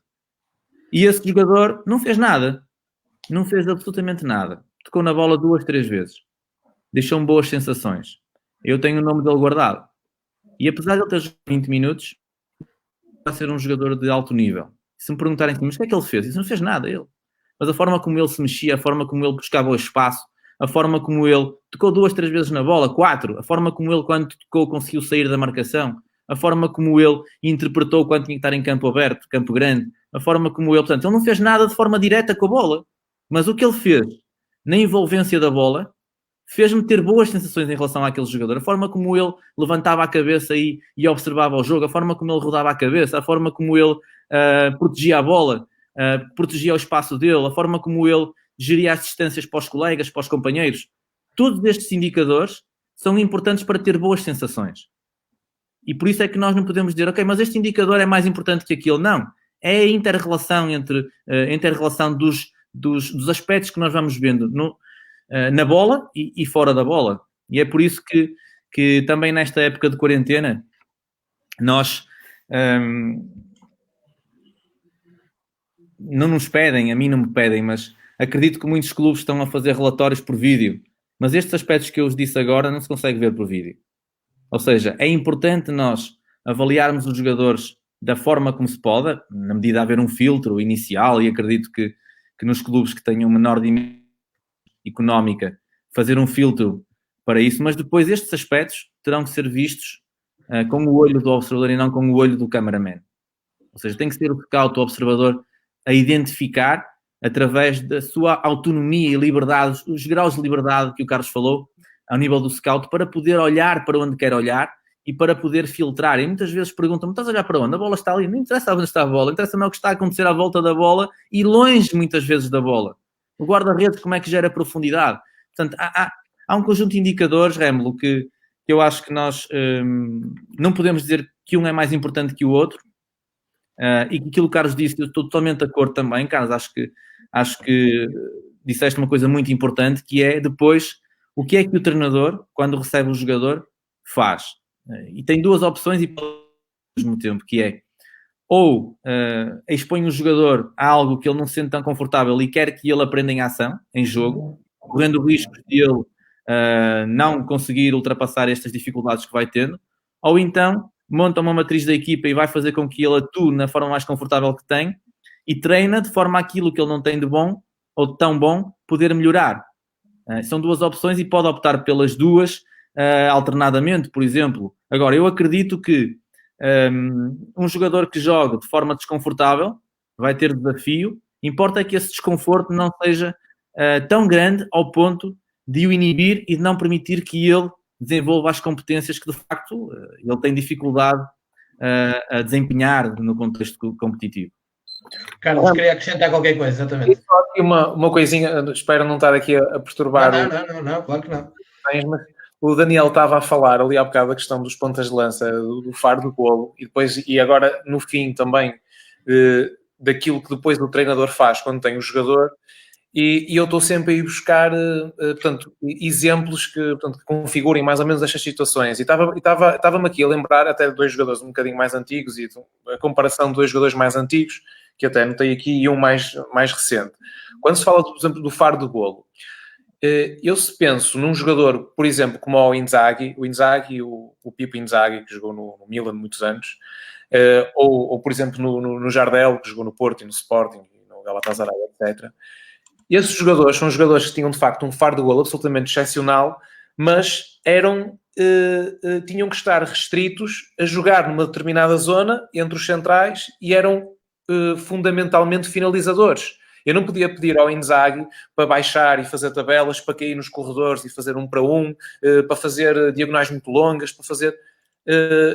E não foi por isso que não foi um jogador de topo de seleção italiana, de Milan, de ganhar a Liga dos Campeões e de jogar até tardíssimo e sempre a marcar golos. O Jardel, a mesma coisa. E tenho, por exemplo, um exemplo do Suárez, que é um ponta de lança, mas que tem toda a facilidade em baixar e em conseguir atrair os defesas mais fora da zona deles, tem uma facilidade tremenda em ir nos corredores, tem uma facilidade brutal em fazer desmarcações de ruptura mais curtas e mais longas, mais em profundidade, mais em diagonal. Portanto, é um jogador muito mais todo-terreno. E todos têm lugar em grandes equipas. Agora, têm que ter um enquadramento diferente. Eu não posso, enquanto, por exemplo, o Inzaghi e o Jardel e outros deste perfil têm que estar restritos àquilo e são muito fortes naquilo. Eu tenho que modelar a minha equipa em função disso. No caso do Suárez, tenho aqui uma versatilidade muito maior. Qual é que é depois também a diferença? É que se o Inzaghi, o Jardel e o Suárez fossem deste tempo, possivelmente o Suárez valeria muito mais ou um pouco mais do que eles, porque tem aqui uma panóplia de ferramentas maior. Agora, as coisas bem enquadradas, se nós conseguirmos, voltando um bocadinho àquilo que estávamos a dizer, se nós conseguirmos potenciar aquilo que são as grandes qualidades e não pôr tanto à vista aquilo que são as maiores debilidades, conseguem-se grandes coisas às vezes, que é o caso de jogadores como o Jardel ou como o Inzaghi. Dando assim um exemplo, se calhar também idêntico, nós vemos, por exemplo, hoje, agora há meses, o Tapsoba do Vitória, que saiu para a Alemanha, para o Leverkusen. Ele saiu quase por 20 milhões, porque ele tem quase tudo aquilo que nós queremos, que nós quando traçamos o perfil de um defesa, estamos a dizer aquilo que é um jogador rápido, um jogador alto, um jogador bom no desarme, um jogador que saiba conduzir, um jogador que faça passe interior, um jogador, quer dizer, tem tudo. Às vezes, nem sempre isso é possível. Nós pensarmos, por exemplo, em 2 jogadores que um hoje está no Real Madrid, outro está no Atlético de Madrid, a dupla de centrais do Porto da época passada. Há um deles tem um perfil... aliás, há um deles não. Eles têm perfis completamente diferentes. O caso do Filipe e do Militão, por exemplo. E, independentemente de um até estar a jogar mais que outro, houve um que foi muito mais caro que outro. Portanto, era muito mais apetecível porque tinha ali um conjunto de upgrades em relação ao outro, à parte também de ser um pouco mais novo, que o torna muito mais valorizado no mercado. O que não quer dizer que o outro até não seja, neste caso o Filipe, até não esteja a fazer uma época fantástica no Atlético de Madrid e que não seja um jogador com qualidade. Agora, depois é um bocadinho conseguir fazer conciliar determinadas qualidades no mesmo jogador, ou então nós admitirmos que este jogador tem, muitas vezes as duplas de centrais, isto até mais no antigamente, eram um bocadinho complementares. Havia um mais técnico e outro mais ali para varrer, não é? Hoje em dia, no alto nível, todos têm que ter qualidade para se chegar a um nível alto, já não pode haver digamos assim, este equilíbrio de forma tão clara como havia antes. Mas pronto, é dentro deste equilíbrio daí que pronto, não é fugir à tua pergunta, mas as características que eu quero são as mesmas que tu possivelmente queres e que o Daniel quer. Depois cabe-nos um bocadinho conseguir às vezes fazer um bocadinho de magia com aquilo que é o nosso trabalho e com aquilo que é a nossa capacidade de detecção e tudo isso. Eu, em nome das mais de 400 pessoas que nos estão a assistir em direto e dos muitos comentários, agradeço porque foi um ponto de partida, como eu vos disse, e já passou até a primeira hora rapidamente. Vamos entrar agora daqui na questão do desenvolvimento propriamente dito. Eu vou escolher aqui também uma questão interessante. Daniel Barreira, começando por si. O Nelson Antão, um abraço para ele também, fala de memórias corporais. A qualidade das vivências formativas vão ser muito importantes nas suas tomadas de decisão individual e coletivas. O que acham que não devia faltar na sua vivência formativa, seja ela individual ou coletiva, para depois gerar esse desenvolvimento do jogador? Obrigado, Nelson. Prazer ver-te outra vez. Eu acho que o treino é mesmo isso. É a passagem de informação, de conteúdos. E é por isso que eu acho que é fundamental, e por mais que nós e eu falo um pouco também, trabalhei enquanto analista muitos anos de equipas, o treino é algo que é fundamental, o resto é complementar. E porquê? Porque só através do treino, da execução, da prática daquilo que muitas vezes complementarmente se vai ouvindo e se vai trabalhando, é que eles vão conseguir aprender realmente. E, portanto, de facto, as memórias que vão ficando em termos de formação, os tais marcadores somáticos, que muitas vezes são situações que geram, e na nossa vida pessoal isso também é verdade. Nós temos episódios na nossa vida pessoal que nos marcam e que nós vamos lembrar toda a nossa vida, e as nossas decisões vão estar sempre limitadas, derivado desse episódio que nós tivemos. E, portanto, o treino é mesmo isso, é a passagem de informação de forma motora, de forma prática, em que eles vão adquirindo comportamentos. E, portanto, o processo de treino deverá comportar isso tudo, deverá comportar competição, deverá comportar a capacidade dos jogadores aprenderem por si, de forma autónoma, e é aí o papel que entra o treinador. E eu, felizmente, desde há 4 anos, tenho a possibilidade de ver muitos jogos. Eu vejo uma quantidade de 150, 160 por ano, ao vivo, e, portanto, eu tenho a felicidade, entre aspas, de não estar dependente de resultados, nem de resultados. Então, eu vou ver jogadores e consigo estar atento a um papel de um treinador, a forma como ele intervém, a forma como ele interage com os jogadores, da forma como ele toma atitudes no contexto de competição, e isso faz-me perceber também como é que será esse treinador em contexto de treino. E uma das coisas que eu considero importante é o equilíbrio que no processo de treino deverá haver entre a intervenção e deixar correr, deixar fluir. E muitas vezes nós vemos que os jogadores são interrompidos permanentemente, e há 2 formas de aprender, pelo menos, eu considero que há 2. Uma delas é tentativa e erro. Eu cometo um erro e depois terei que refletir para aprender e para corrigir. E não tem que ser o treinador a fazê-lo. Tem que dar espaço, tem que mediar essa aprendizagem através do erro. E depois repetindo de forma a corrigir e de forma a permitir que o jogador corrija esse comportamento que erra permanentemente. E, portanto, acho que estas memórias corporais, se é que podemos atribuir este nome àquilo que é o treino, tem a ver com memórias corporais e memórias não apenas do nosso corpo, mas que está relacionado com os aspectos do nosso cérebro, que também nós sabemos que está tudo, obviamente, ligado, e que há uma coordenação muito forte que deverá ser perfeita para que tudo funcione. E o processo de treino é mesmo isto, é a transmissão de oportunidades de ação ao jogador, que faça com que ele adquira comportamentos, e que, na verdade, esses comportamentos, não apenas individuais, mas também comportamentos coletivos, sejam capazes de estarem, como eu disse também há pouco tempo, no estado subcortical, ao ponto de ele já não ter que pensar neles para poder fazer. E aqui, eu tive um jogador, não vou dizer o nome, como é óbvio, mas é um jogador que jogou na Primeira Liga e que nós treinávamos num campo da Pasteleira, um campo muito estreito, que não tinha as dimensões, se fosse tinha as dimensões de um campo de futebol de 11. O Carlos treinou também, e ele de um lado e eu do outro. E Carlos, a metade de um campo não tinha o tamanho de metade, era um quarto de campo com redes. Um campo estás a ser muito generoso, aquilo era um pedaço de terreno com 2 balias. Fizeram-se jogadores de alto nível, não é?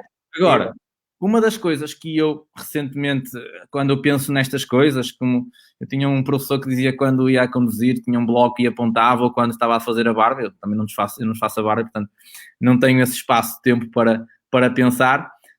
Um desses jogadores, e eu percebi, e ele jogou na Primeira Liga, que uma das lacunas que ele tinha era a capacidade de ver o jogo no campo todo. E ele raramente fazia um passo longo, raramente variava o corredor de um lado para o outro. E eu pus-me a pensar, mas onde é que este jogador fez a formação? Fez naquele campo. Desde os sub-15, de onde veio, de fora, não sei o contexto em que ele treinava antes, mas desde os sub-15 até aos sub-19, esteve nesse campo a treinar. E será que essa dificuldade em termos de espaço não provocou que ele não tivesse condições para desenvolver esse comportamento de variar e de ver o outro lado do campo, porque jogava em espaços curtos apenas. E recentemente também um treinador português que esteve lá fora numa equipa e os jogadores queixavam-se porque fazia demasiados jogos reduzidos. E os jogadores disseram, não, eu quero espaços longos, eu preciso de espaços longos.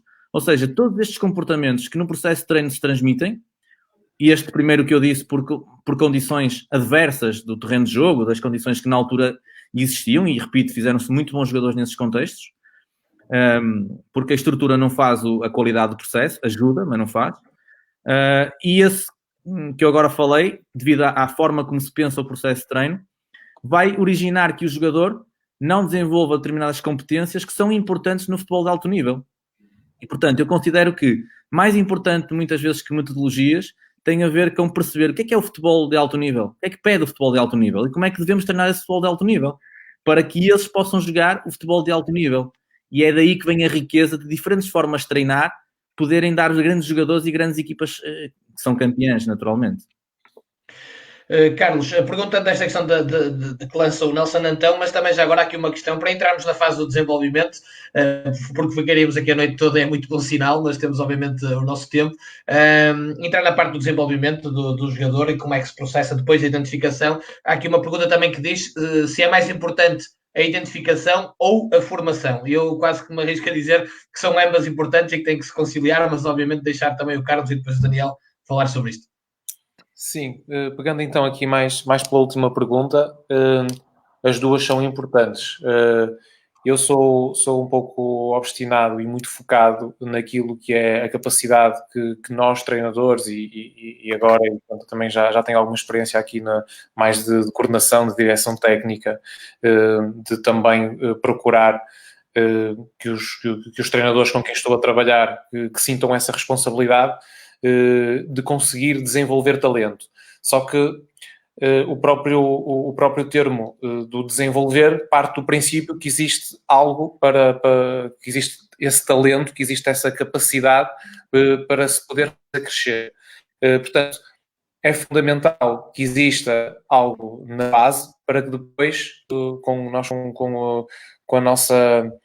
com o treino, com aquilo que é depois o processo, consigamos fazer melhorar um jogador. Agora, a detecção é muito importante. Nós não podemos entregar a um treinador um jogador que não tem qualidade e pedir que fazer aparecer essa qualidade. Agora, o lado do desenvolvimento, isto partindo do princípio que a detecção é bem feita, é absolutamente decisiva, porque é perfeitamente possível acontecer o contrário, de detectar-se o talento e depois ele não ser bem desenvolvido. E acontecem imensos casos. Claro que isto depois é relativamente fácil de cada um poder lavar as suas mãos, porque há sempre muitas outras razões que se podem imputar. Ou foi o jogador que se desviou porque teve outros interesses, ou porque não teve o comportamento certo, ou porque não teve a disciplina certa, e isso é real. Agora, outras vezes não será, outras vezes será porque realmente nós, treinadores, poderemos ter falhado algures na oportunidade, no tipo de oportunidade e nas condições que lhe criamos para que ele se possa desenvolver. Nesta questão do desenvolvimento do talento, há alguns ingredientes, além daqueles básicos que têm a ver com questões metodológicas, ou seja, de nós, durante o processo de desenvolvimento do jogador, podermos tocar em diferentes vetores, em diferentes vertentes, como o Daniel falava, de espaços mais curtos, de espaços mais longos, ou seja, dotá-lo e dar-lhe condições para que ele possa experimentar e para que ele se possa desenvolver em diferentes... no diferente tipo de exigência que o jogo tem. Hoje em dia nós não podemos ter um jogador que seja só bom em espaços curtos. O campo de futebol é um futebol, o campo de futsal é um campo de futsal, portanto, ele pode ser mais forte no aproveitamento e na exploração dos espaços curtos, mas tem que ter a noção e tem que ter capacidade também de dar resposta em espaços mais largos e conseguir explorar isso. Se não for ele próprio a explorar com bola, pelo menos criar condições para que os colegas que têm essas características o possam fazer. Portanto, essa questão do espaço curto e espaços mais pequenos, espaços maiores, tem que estar contemplada e tem que fazer parte das ferramentas do jogador. E depois há aqui algumas coisas que são muito, muito importantes nessa questão do desenvolvimento. Para mim, talvez a mais importante, e vou-me atrever a dizer isto, porque é sempre subjetivo, tem a ver com a competição. A competição tem que estar sempre ou quase sempre presente e o jogador tem que saber lidar com ela. O jogador tem que ter a capacidade de se superar sempre para tentar ganhar. Quando ganha, tem que ter a capacidade de querer ganhar mais e mais. E se pensar no nosso Ronaldo, toda a gente o identifica com estas características.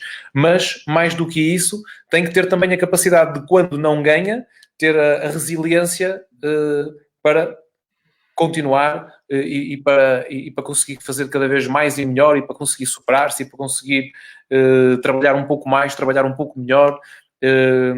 E isso é muito, muito importante, porque este cariz competitivo é algo que está presente em todos os jogadores. Nós podemos ter jogadores um pouco mais rápidos e outros um pouco mais lentos, podemos ter jogadores um bocadinho mais posicionais, jogadores um bocadinho com uma abrangência maior, podemos ter jogadores mais de espaço interior, mais de espaço exterior, jogadores mais de longa distância, mas se há característica, na minha ótica, que está presente em todos os jogadores de alto nível, é essa mentalidade competitiva.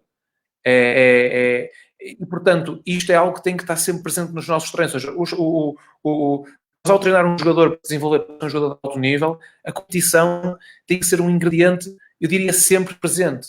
Muitas vezes mesmo num meinho, eles contarem cada vez que cada um vai e depois vai a segunda vez acontecer alguma coisa, qualquer coisa, que cria sempre a necessidade de nós estarmos sempre alerta, de estarmos sempre a querer ser melhores, de estarmos sempre...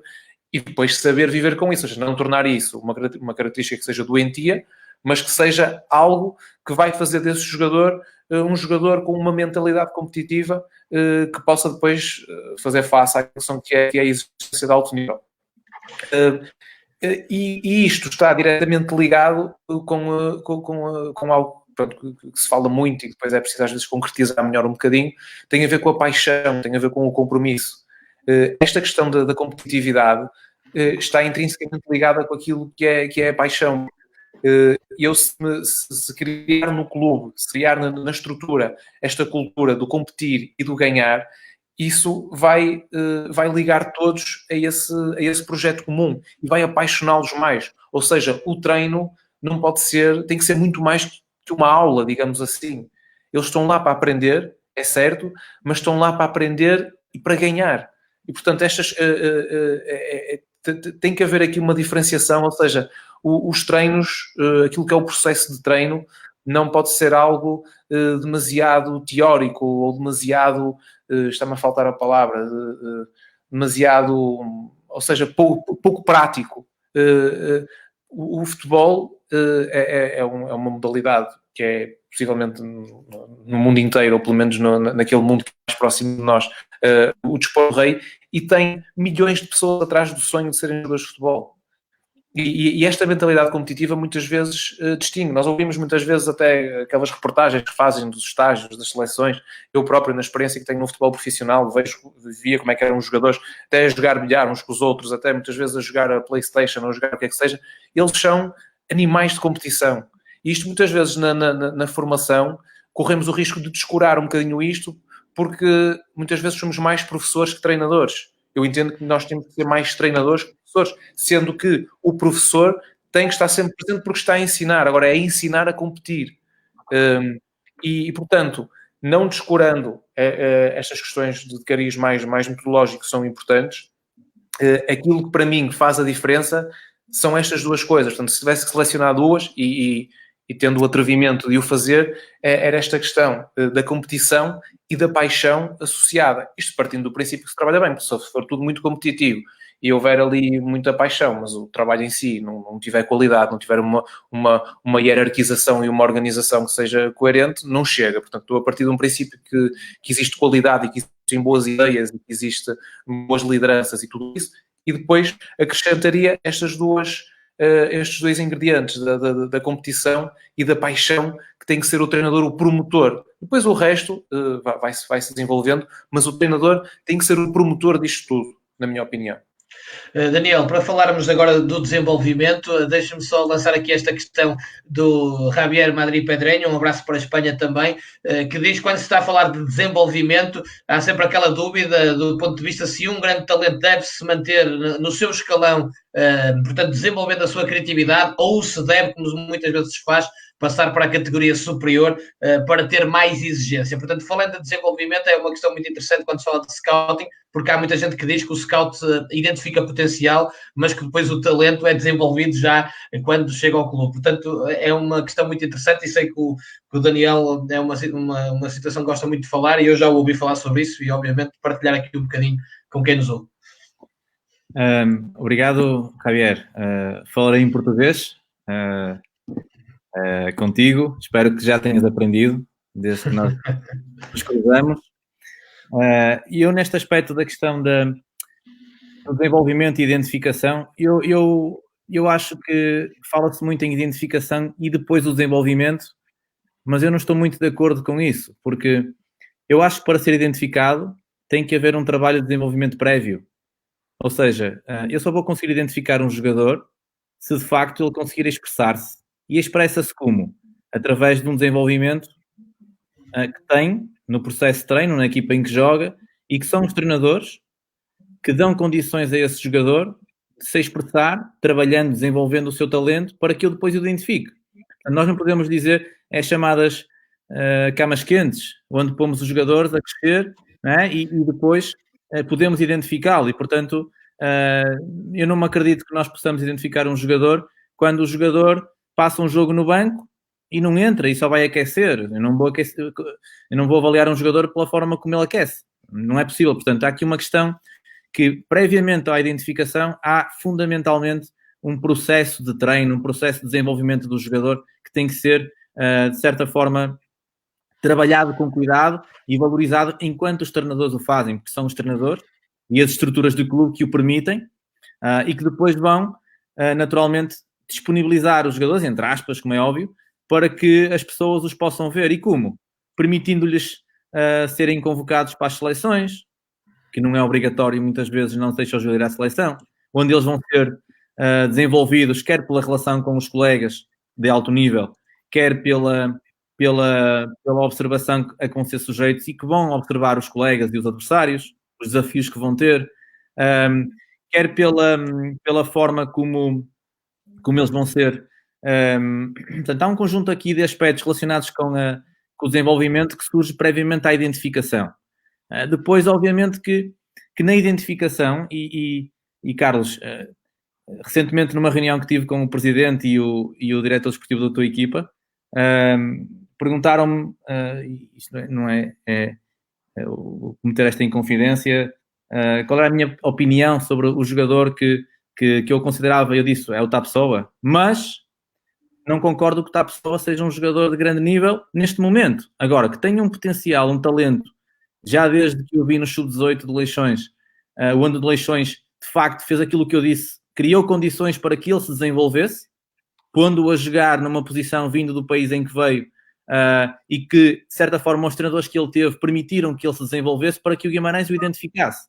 Os scouts do Guimarães fizeram um bom trabalho e, na verdade, quando eu disse ao presidente e disse, presidente, para mim é o Tapsoba, ele disse assim, mas eu disse, mas ele tem que melhorar isto, senão não vai ser jogador de alto nível. Eles disseram-me assim, já o estamos a fazer. O que mostra que o desenvolvimento dos jogadores é feito em qualquer nível que seja. E quando nós pensamos em desenvolvimento dos jogadores, pensamos logo no contexto de formação. Não é no contexto de formação. É no contexto de médio, baixo e alto nível que isso se faz. Os jogadores da seleção campeã da Europa e do mundo fazem isso regularmente, porque o processo de treino é mesmo isso, é a transformação do jogador.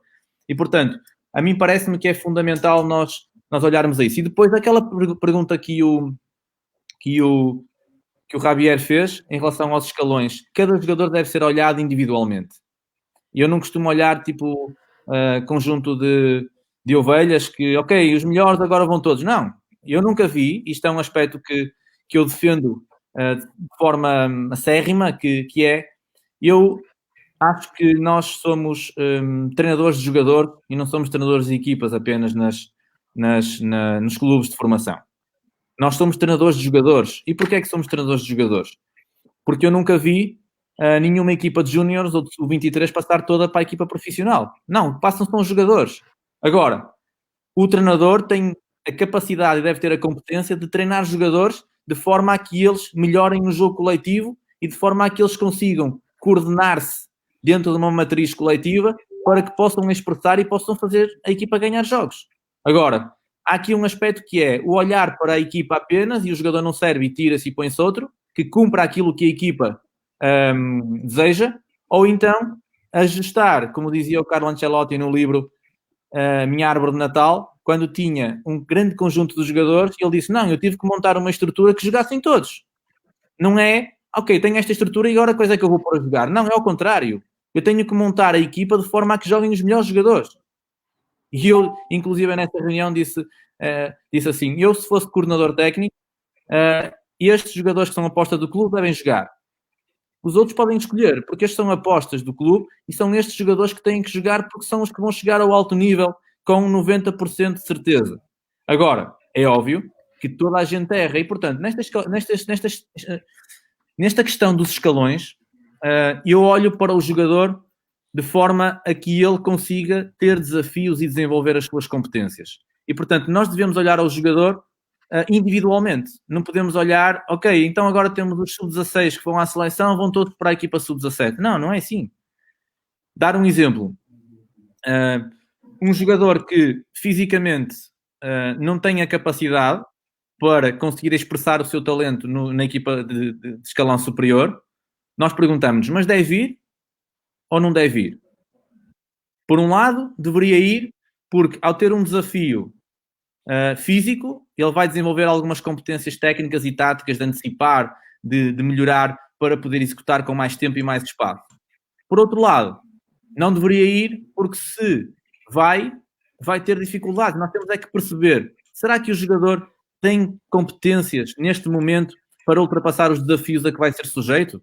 E depois há um aspecto que eu considero muito importante, Javier, que é, e vemos também o que aconteceu muitas vezes, o jogador de idade mais baixa vai para o escalão acima e depois não joga. Não, ele tem que jogar. E tem que jogar porque é um jogador que se vai de um nível, de um escalão etário, uma categoria mais baixa, e vai para um escalão acima, e ele tem naturalmente que ter oportunidade de jogar. Não quer dizer que jogue e os outros não.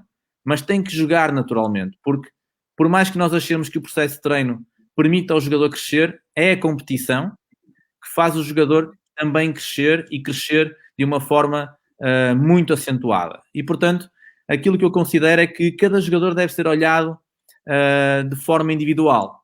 O jogador não deve ficar no escalão só porque nesse escalão já consegue ultrapassar desafios, já consegue expressar a sua qualidade, porque há sempre a necessidade de haver um equilíbrio entre desafio e sucesso. Este equilíbrio é fundamental, porque se o jogador consegue ter sucesso, mas não tem desafio, não vai crescer. Se ele vai ter desafio, mas não tem sucesso, e se esse sucesso, por condições diversas, não é permitido obter, porque o contexto em que ele está inserido não o permite, e recentemente uma equipa do Campeonato Nacional, e assistia a isso, tinha uma geração muito boa sub-16, e houve 2, 3 jogadores que passaram para os sub-17. E porque o contexto da equipa sub-17 não foi bom, não sei porquê, mas eu via que a equipa não conseguia desenvolver-se, não conseguia melhorar, os jogadores não conseguiam individualmente crescer, a equipa não conseguia ter uma performance, quer em termos de resultado, quer em termos de qualidade de jogo, um processo positivo, e esses 3 jogadores não evoluíram. E se calhar teria sido melhor ter mantido o jogador no sub-16, em que estava num contexto em que eles se sentiam confortáveis e que estavam a evoluir, e para ir para um escalão acima, esses 3 jogadores não cresceram absolutamente nada, pelo contrário, perderam aquilo que vinham crescendo. E, portanto, é muito importante olhar algumas variáveis, nomeadamente a forma como o treinador de cima pretende que eles joguem, onde o vai colocar a jogar, que tipo de jogador tem no seu lugar, porque depois entra também aqui questões relacionadas com as dinâmicas de grupo, que é muito importante olhar. Mas a montante disto, e eu sei que é o trabalho que o Carlos agora desempenha, existe uma estrutura, e a estrutura terá que determinar. E nessa estrutura tem que existir uma diretriz, ou algumas diretrizes que permitam que as coisas funcionem. E, portanto, essa transição dos jogadores de um escalão para o outro tem que ser uma decisão coletiva da estrutura, dos treinadores, inclusive dos próprios dirigentes, de forma a que isso se processe de forma fluida e não haja uma interrupção no desenvolvimento individual do jogador. Perceber, de facto, aquilo que eu disse no início da nossa conversa. O contexto para onde ele vai permite-lhe desenvolver-se? Sim, ótimo. Se não permitir, o melhor é ficar no contexto em que está inserido. Carlos, os seus pensamentos sobre isto também? Sim, portanto, eu acho que há aqui, portanto, alguns enquadramentos que têm que se colocar para poder responder de forma mais precisa a esta questão. Uma delas tem a ver precisamente com, digamos, não diria o escalão etário, mas mais a fase etária. Isto porque muitas vezes, quando falamos de idades mais precoces, um jogador que seja muito exuberante, vamos imaginar no escalão de sub-11, de sub-12, de sub-10, o ser colocado no escalão acima, acho que deve aqui obedecer algo que é importante, que é o seguinte: faz sentido, na minha opinião, ele ir para o escalão acima, se for para lhe dar um nível, um grau de dificuldade maior, mas que lhe continua a permitir fazer aquilo em que ele é forte. Vou dar um exemplo mais concreto. Um miúdo desta idade, que seja um enganador, um driblador, um miúdo que sai de um, sai de dois, que se eu o vou pôr no escalão acima e ele, em vez de ser um driblador, para se proteger do facto dos outros agora serem maiores, se ele vai deixar de ser um driblador e vai passar a ser um passador, acho que é errado. É melhor ele manter-se e ir acompanhando o seu escalão etário. Se ele passar para o escalão acima e continuar a ter a capacidade, ainda com maior dificuldade, mas conseguir manter a sua matriz de jogo e continuar a ser um driblador, então é isso. Mesmo que o seu grau de sucesso se reduza um pouco, acho que estamos a fazer a coisa certa. Quando o jogador tem que mudar completamente para conseguir sobreviver no escalão acima, porque aí ele vai deixar de desenvolver aquilo em que ele é mais forte, aquilo em que ele é melhor, aquilo em que ele é especial. E aí estamos a adulterar o jogador. E estamos a perder, possivelmente, um grande driblador, e eles já são poucos, como sabemos, portanto não convém brincar muito com isso. No caso dos escalões mais velhos, obedece aqui a uma série de coisas. O Daniel já falou da maioria. A questão das dinâmicas de grupo são efetivamente importantes. Se eu tenho um jogador sub-16 que é realmente muito bom e está a ter um nível de resposta muito alto na equipa dele, faz sentido ele ir ao sub-17? Mas faz sentido se nós quase que garantirmos à partida e garantirmos depois também à chegada, ou seja, quando ele realmente for para lá, se ele continua a ser um jogador muito importante e com, não digo um titular indiscutível, mas um jogador que joga quase sempre no escalão acima. Senão vamos estar a tirar o nosso melhor sub-16 para o pôr no sub-17 e ele no sub-17 vai se vulgarizar e depois, quer dizer, ficamos sem pau nem bola, não é? Ficamos sem um jogador no sub-16 e no sub-17 é mais um. Agora, esse critério acho que não deve ser usado de forma abusiva. Temos que ser muito criteriosos na sua utilização. Daí que só faça sentido isso realmente em casos excepcionais. E garantindo que aquilo que nos fez achar que o jogador que era muito bom e que faria sentido fazer face a um grau de dificuldade superior e por isso passamos para o escalão acima, e nessa passagem não se perdeu a sua essência. E claro que isto é diferente em escalões mais novos e escalões mais velhos, e hoje em dia com as equipas sub-23 e equipas B é algo que também se coloca muito, quer no Vitória, quer nesses clubes todos por aí fora, que é esta questão depois das dinâmicas de grupo que são importantes, porque um jogador desenvolve-se numa equipa e o ambiente da equipa também é importante. Claro que nós não podemos estar a desenvolver florzinhos de estufa que ficam muito melindrados, veio o colega e jogou e o outro não jogou. No entanto, há que haver algum cuidado e algum respeito por aquilo que também é o presente e o passado dos jogadores e são as dinâmicas de grupo que existem em cada equipa, em cada clube. E eu acho que isso também deve ser sempre pesado de uma forma muito, muito particular em cada caso, de forma a que nós, para salvar um jogador, não estejamos a matar um grupo. Portanto, as coisas devem ser feitas obedecendo uma lógica, e essa lógica depois tem que ser coerente ao longo do tempo, de modo a permitir que todos entendam que aquilo se está a passar por aquelas razões. e a questão aqui é depois garantir isso, garantir que essas subidas que normalmente se manifestem, ou seja, que permitam que o jogador se continue a manifestar num nível de desempenho e em que a sua essência, a sua matriz individual não se perca pelo facto de ele estar a jogar num escalão acima. Isto acho que é mais sensível nos escalões mais novos, porque quando estamos a falar de uma passagem de sub-16 para sub-17, é diferente de pôr um sub-10 ou naquele período em que eles muitas vezes dão um salto maturacional, em que estamos a pôr, por exemplo, um miúdo de 12 anos a jogar com os 13, faz muita diferença, ou um de 13 a jogar com os de 14 faz muita diferença. Muitas vezes há questões mais sensíveis, por exemplo, do sub-13, uma coisa é passar para jogar contra sub-14, outra coisa é jogar, muitas vezes jogam no sub-15 e está a jogar contra miúdos 2 anos mais velhos, e numa idade em que já se notam as diferenças ali do salto pubertário, isso tem um peso muito grande.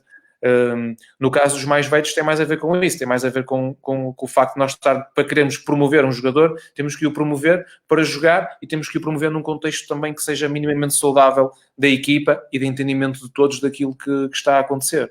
E sempre, ou a maioria das vezes, tentar garantir uma lógica de promoção e nunca de despromoção. Porque o sub-16 que sobe para o sub-17, quando volta a jogar no sub-16 não pode entender isso como uma despromoção. Senão então não faz sentido. No limite, o escalão dele é o sub-16. Portanto, a forma como se comunica e a forma como se gera depois a expectativa do jogador é relevante, e aqui não estamos a falar só de questões técnicas, estamos a falar também de questões da gestão emocional e não perder um jogador muitas vezes com estas permutas, com estas subidas e descidas. Muito bem, antes de fecharmos, peço só a vossa colaboração e paciência para uma última questão e para entroncar aqui na questão do desenvolvimento. O Sérgio Santos, Daniel, pergunta como é que se avalia a dimensão psicológica e a importância relativa que tem no processo de detecção, e eu acrescento depois também, quando chega ao contexto do clube, se é algo que é mais trabalhado e detectado aí, ou se realmente, como o Daniel já explicou aqui, também há um trabalho de scouting que permite detectar esta dimensão psicológica. Olá, Sérgio, obrigado pela pergunta. Na verdade, quando se fala em aspecto psicológico, levamos logo, e eu não sou especialista nessa área, nem me quero meter nessa área. Existem pessoas muito competentes que trabalham estas dinâmicas por parte dos clubes e portanto, não me vou alongar muito nessa questão. Agora, existem alguns indicadores que nós conseguimos observar nos jogadores quando os vemos em contexto de jogo. Um dos aspectos que nos leva, por exemplo, a ver os jogos no período de aquecimento tem a ver com isso, para ver como é que o jogador aquece, como é que o jogador se prepara para o jogo, se o jogador olha demasiadas vezes para a bancada. Eu tive um jogador, quando estava num clube da segunda divisão, que a meio do aquecimento se virou para mim e disse: "Oh, mister, hoje o jogo é a porta fechada?" E eu perguntei: "Então porquê? Não está ninguém no estádio." Ou seja, jogador de Champions, atenção, mas era um jogador que estava no aquecimento de uma forma já descontraída, e enquanto outros jogadores estavam demasiado tensos. Ou seja, a forma como assumem este período, a forma como saem num jogo, a forma como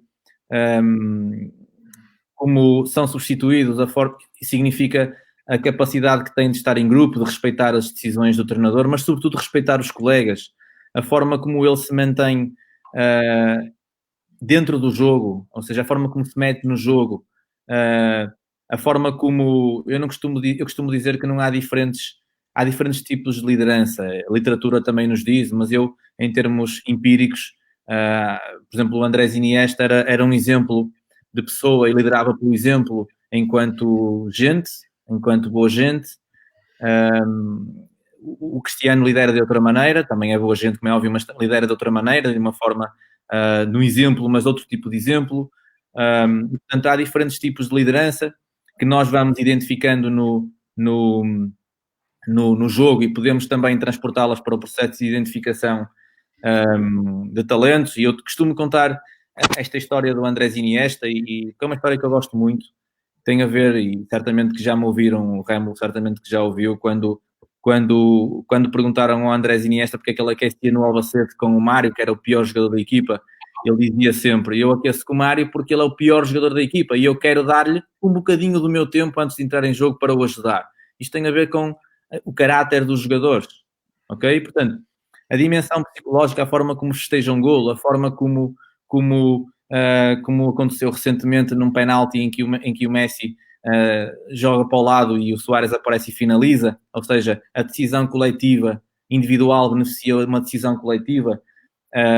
Portanto, a forma como cumprimenta ou não cumprimenta o treinador não quer dizer que seja mal educado ou bem educado, mas a forma como se está, são tudo indicadores que, de uma forma empírica, nós podemos ir ganhando alguma ideia de como é que é o aspecto mental do jogador, como é que ele lida com a derrota quando, por exemplo, a equipa sofre um golo no último minuto. Estes indicadores são indicadores fundamentais quando nós tentamos encontrar respostas para este parâmetro, ok? Para um parâmetro de intervenção do ponto de vista psicológico. E como eu disse, e não vou estar aqui a falar de uma forma muito alongada neste ponto, mas de facto nós conseguimos ir buscar indicadores que nos permitam ter alguma ideia. Por exemplo, outro dia houve uma pessoa um jogador internacional com 16 anos e comentaram comigo, pá, este jogador não sabe se quer ser jogador ou se quer ser outra coisa qualquer, não vou estar aqui a dizer. E eu disse, então já não vai ser jogador. Mas porquê? Porque só aos 16 anos e ele não... Um jogador com 16 anos para ser de alto nível, o que ele tem que fazer é querer jogar futebol. Não quer ser mais nada, quer ser jogador de futebol. E, obviamente, ter soluções caso não o seja. Mas, em primeiro lugar, a prioridade dele é ser jogador de futebol. Ele tem que ser apaixonado pelo jogador de futebol, por jogar futebol. E, portanto, aquilo que eu entendo é que esta paixão é evidente quando vemos um jogador. A forma como ele está dentro do jogo, não é a forma como joga. Porque, naturalmente, a forma como joga tem a ver com a forma como ele é. E, portanto, conhecendo o jogador através do jogo, vai-nos permitir saber também como é que é o jogador. Não apenas como joga, mas como é que ele é. E todas estas, a forma como ele vai aquecer, a forma como está no aquecimento, a forma como está a interagir quando está a aquecer, são tudo coisas que nós, enquanto observadores ou treinadores ou diretores, inclusive, quando vão ver uma equipa adversária e jogadores para contratar, terão que estar atentos e não estar na zona da bola. E eu vou repetir, quando nós vemos os jogos pela televisão, estes aspectos passam-nos completamente ao lado. E esta é uma pergunta que me fazem muitas vezes. Então tu achas que ver os jogos na televisão, então como é que as equipas de alto nível gastam tanto dinheiro em aviões, em viagens e deslocações e pessoas como eu, que estou noutro país a fazer este trabalho? É porque é fundamental.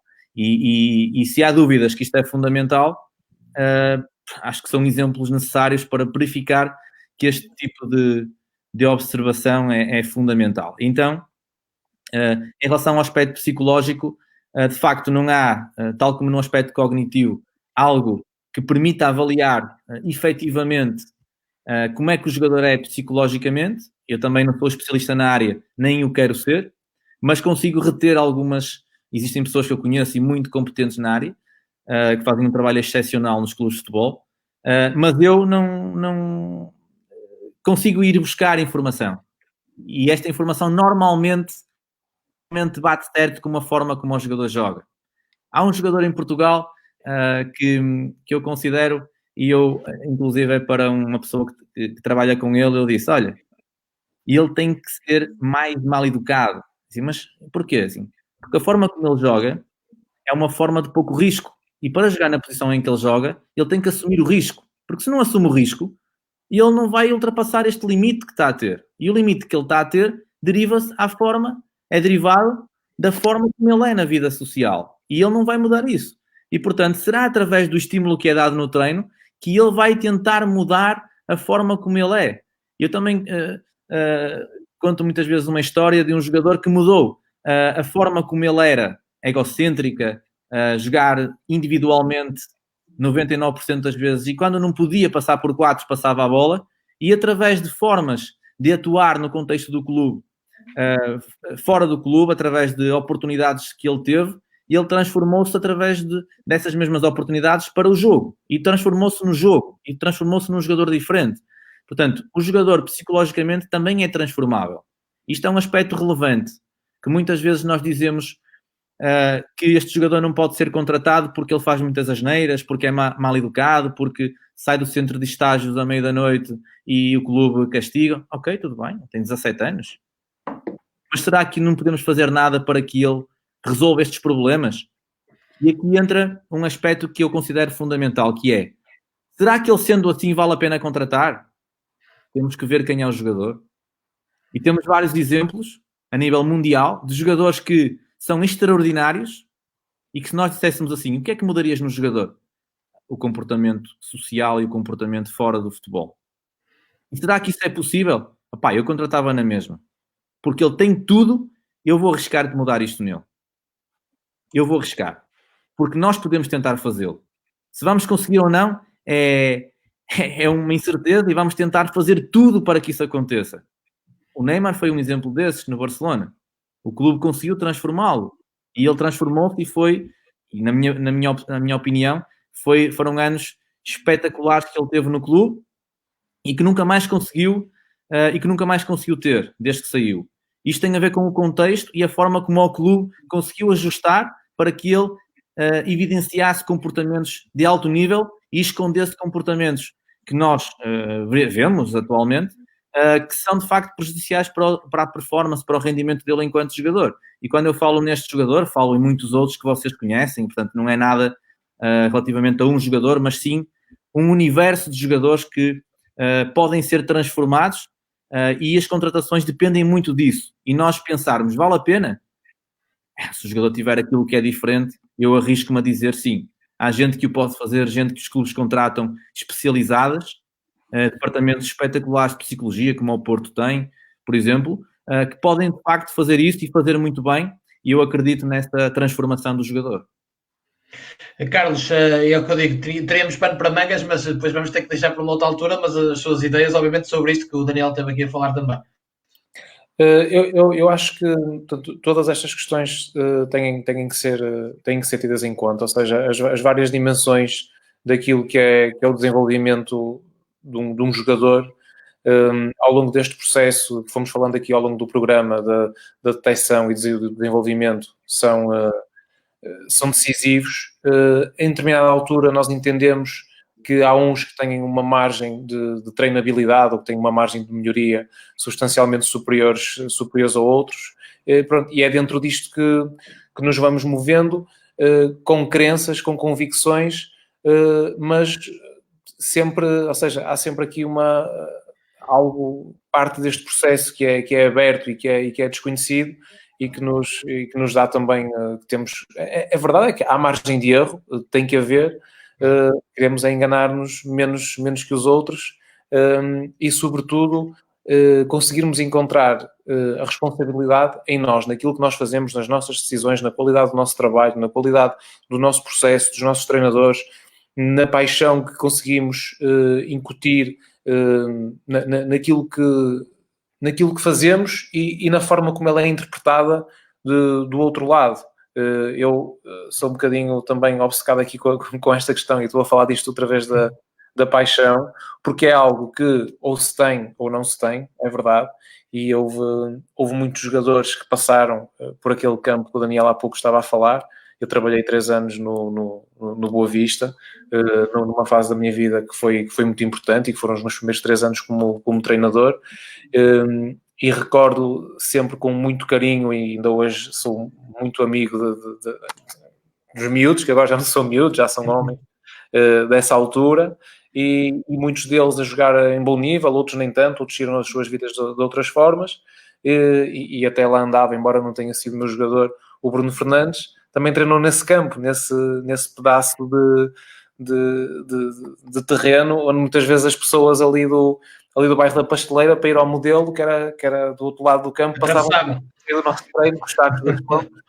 E daí nasceram muitos internacionais portugueses, nasceram muitos jogadores de alto nível, e também nesses contextos também se desenvolve a resiliência, é certo. Agora é evidente que o nível de exigência de há 15 anos atrás é diferente do nível de exigência hoje, porque hoje há muitos outros a trabalhar de forma muito séria todas as dimensões do rendimento, que têm a ver com a parte fisiológica, que têm a ver com a parte da nutrição, que têm a ver com a psicologia, que têm a ver com tudo isso, e hoje em dia já não podemos achar que criando esse tipo de condições que nos pode sair uma lotaria e sair dali um jogador de alto nível.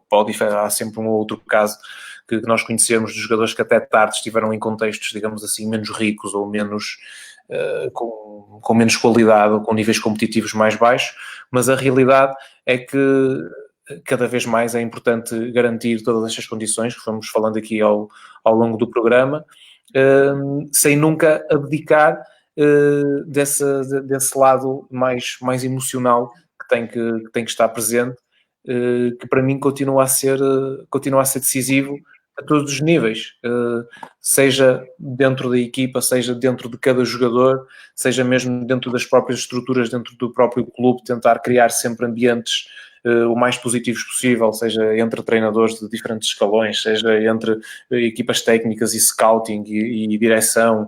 Portanto, tudo isso é importante e vai facilitar claramente a emergência depois dos talentos que nós queremos. Eu não sei se respondi exatamente à pergunta. Eu ouvi a resposta do Daniel na altura em que fizeste a pergunta. Eu estava aqui a pôr o computador a carregar e escapou-me um bocadinho... Tinha a ver com a dimensão psicológica, não é? E a importância que tinha, se era detectável primeiro e depois a importância que podia ter para o desenvolvimento, não é? Sim, eu agora, esqueci-me de dizer uma coisa que tinha anotado aqui, que tem a ver com uma coisa que eu sempre me é possível faço, quer como treinador, como coordenador técnico, o que for. Quando estou a falar de algum jogador que não conheço, ou estou a procurar recolher informação, além daquilo que vejo, e pronto, infelizmente, fruto dos últimos anos, conheço muitos treinadores. Sempre que o jogador que eu estou a ver e que não conheço tão bem, que foi treinado por alguém com quem eu me dê bem, tenho sempre o cuidado de ligar, porque aquele tipo de informação, e tem muito a ver com essa questão psicológica, como é que ele é quando é que não joga, como é que ele é quando o treino não lhe sai bem, como é que ele é quando as coisas não estão... E isso muitas vezes não se vê no jogo, não se vê no treino, e é informação importante.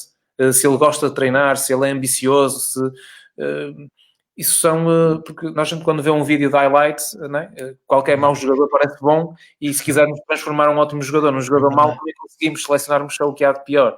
E quando vemos um jogo, ou 2 ou 3, isso muitas vezes não é uma amostra 100% fidedigna para tomarmos uma decisão. E se conseguirmos ter essa informação de quem trabalhou durante alguns meses, uma época ou 2, o que for, com o jogador,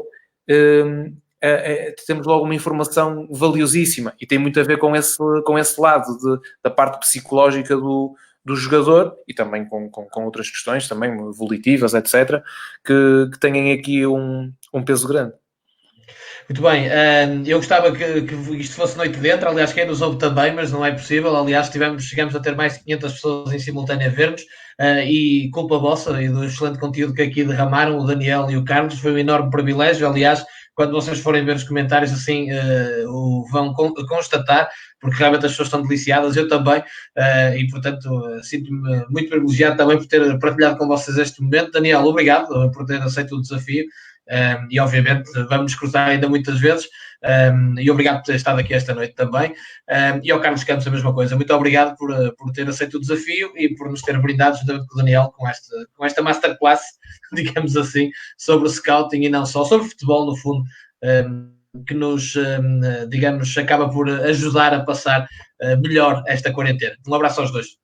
Obrigado, um abraço também para ti, Rémulo, para o Daniel e para todas as pessoas que estiveram a ouvir e que foram comentando e que foram perguntando também. Obrigado a todos, espero que tenha sido... Para mim foi rico falar disto, porque somos muitas vezes levados a refletir sobre coisas que se calhar sozinhos não fazemos, e muitas vezes também vendo os seus programas, os programas deste lado, também sinto, às vezes sou levado a determinadas reflexões, e aqui agora como participante de uma forma mais ativa, procurei fazer o mesmo e agradeço muito a possibilidade de estar aqui e a conversa com o Daniel e com o Rémulo também. Rémulo, muito obrigado pelo convite, muito obrigado a todos os que estiveram connosco. Espero que tenhamos conseguido que passassem bem estas 2 horas, quase 2 horas, falar daquilo que eu acredito que as 500 pessoas ou o número que esteve connosco também os move, que é a paixão pelo pelo jogo, aquilo que o jogo nos faz, que é inspirar o nosso dia-a-dia. Eu acredito que é isto que nos faz e como dizem também que as pessoas aprendem muito quando falam e aprendem muito quando nos são questionadas, e de facto eu costumo dizer que sempre que dou uma aula, ou sempre que assisto uma aula, mas sobretudo quando tenho um momento em uma participação mais direta como esta, são os momentos em que eu mais aprendo e que na verdade mais nos fazem questionar. Eu costumo dizer que as pessoas que mais sabem são aquelas que mais dúvidas têm. E, portanto, eu acredito que todos nós ficamos com mais dúvidas após estas conversas, que o Rémulo tem o mérito de ter vindo a construir e fazer-nos ficar entretidos com conteúdo, porque entretenimento existe muito, mas com conteúdo eu acredito que é aquilo que move o Rémulo também. E, portanto, dar os parabéns ao Rémulo, dizer também, e fazendo aqui uma salvaguarda, porque sei que o contacto foi feito pela Quest, que trabalho na Quest desde 2012, portanto já há 8 anos que nós colaboramos em cursos de scouting, análise de jogo, cursos de futebol, né? E portanto tem sido uma relação também muito profícua e que nós temos mantido ao longo dos tempos. Portanto, agradecer esta partilha de conhecimentos e esperar que se mantenham esta dinâmica e que tudo continue a funcionar de uma forma positiva como tem acontecido. Muito obrigado, Rémulo, muito obrigado a todos. Obrigado, Daniel. Obrigado, Carlos. Um abraço à família Quest, que também me orgulho de pertencer há muitos anos. Primeiro como formando, depois como formador também na área da gestão desportiva. É um prazer enorme. Obrigado a todos que estiveram connosco. Foram muitos milhares no total e, portanto, isso a nós nos engrandece e nos honra muito. Daqui a pouco, este grande momento desta noite de segunda-feira vai estar disponível na nossa página do YouTube para quem não teve a oportunidade de ver ou para quem quiser rever. Um abraço, fiquem bem. Boa noite. Um abraço.